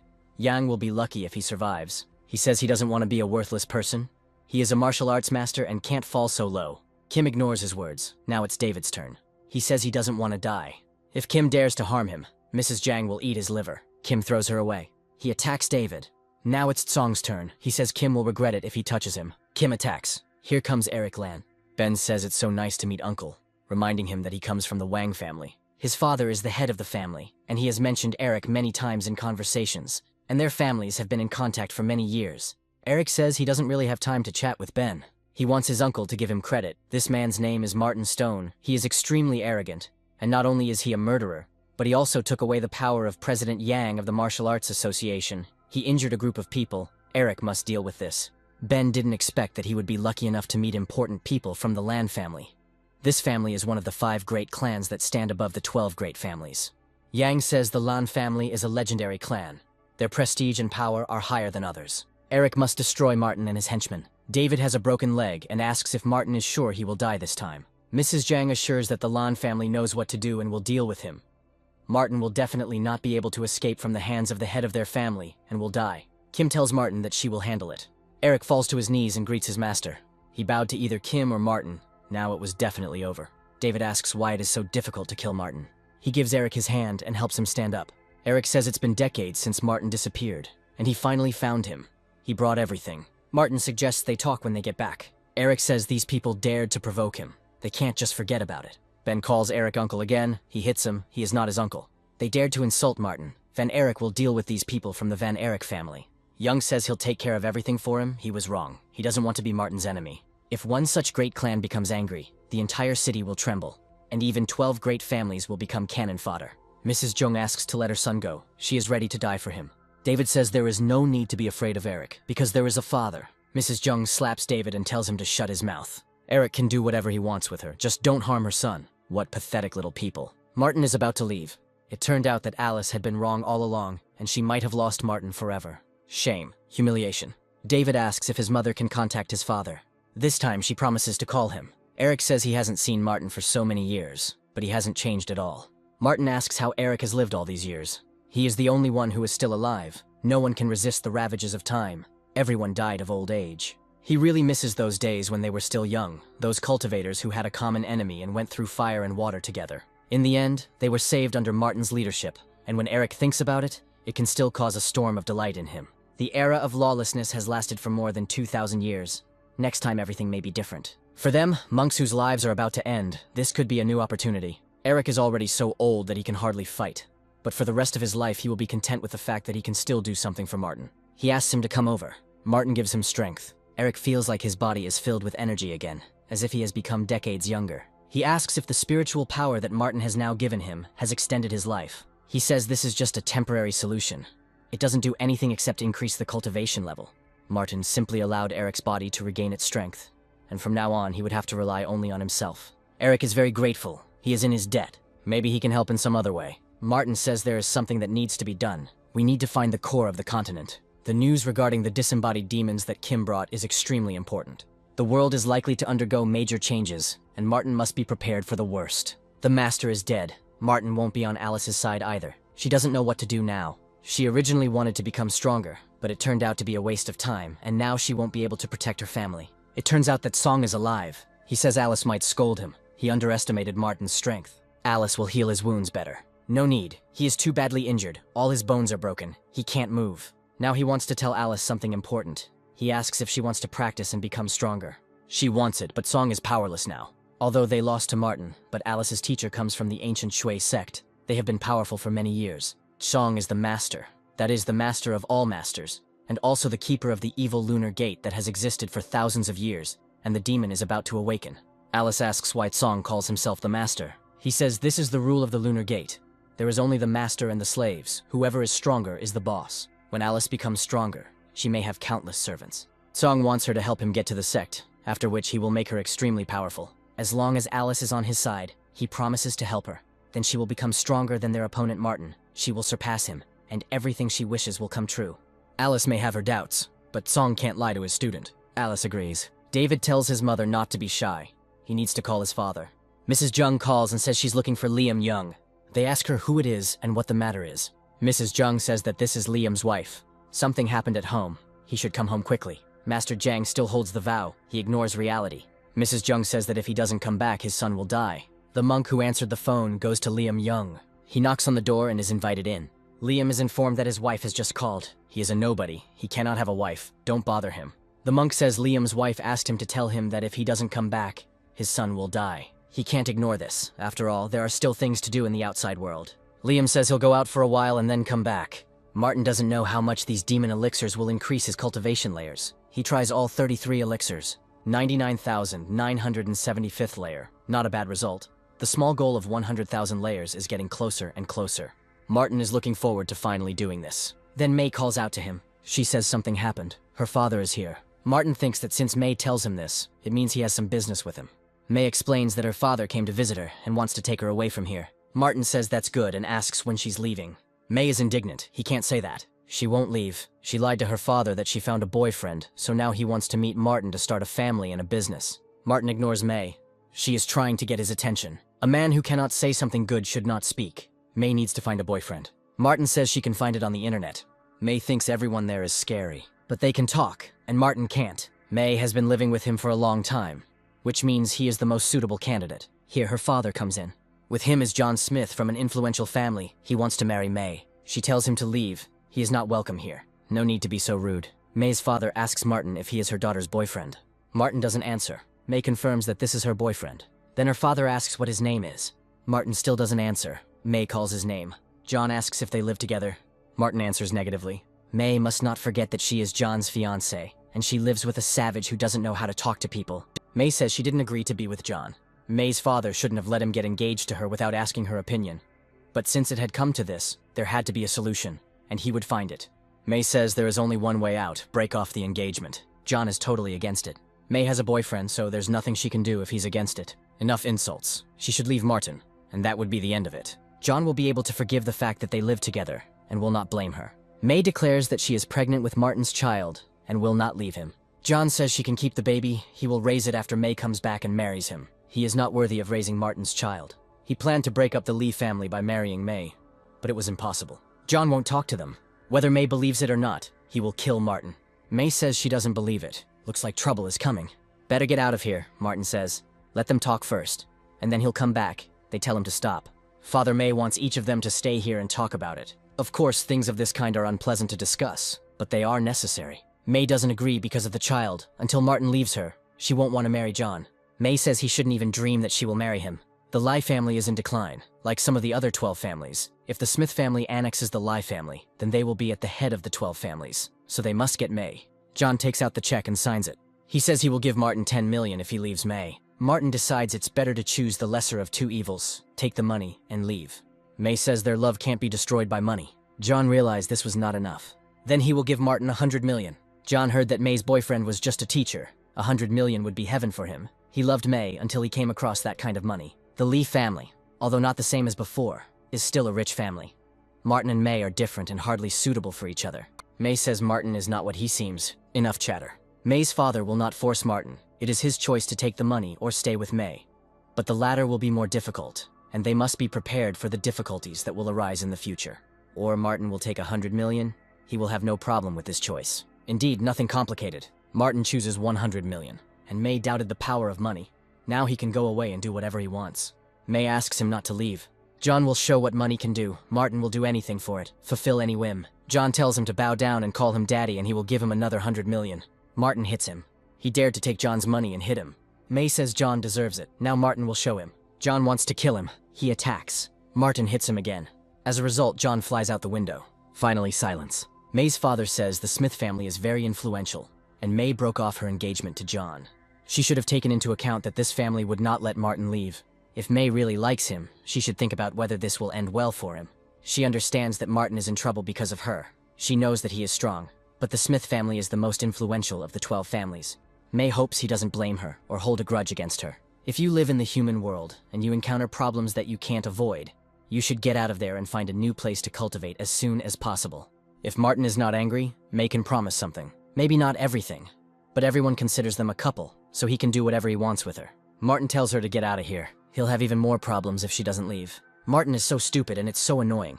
He comes to Larry Cheney. He's glad that Martin is here again. He asks how things are going and if the product is in stock. Larry says that everything is there, and this time the product is very good. He specially saved it for Martin. In all these years, there has never been such a good product. It's a spirit herb that's 5,000 years old. Martin asks where Larry got it. He hadn't seen her for so long. The last time he found the spiritual herb was in the ruins, but she was only 2,000 years old. Larry says a mysterious man brought it. He doesn't know who it is, but he has to get it next time, and the man should come soon. Here he comes. Larry says it's him. Martin seems to recognize this man, and he does look familiar. Larry invites him to come in.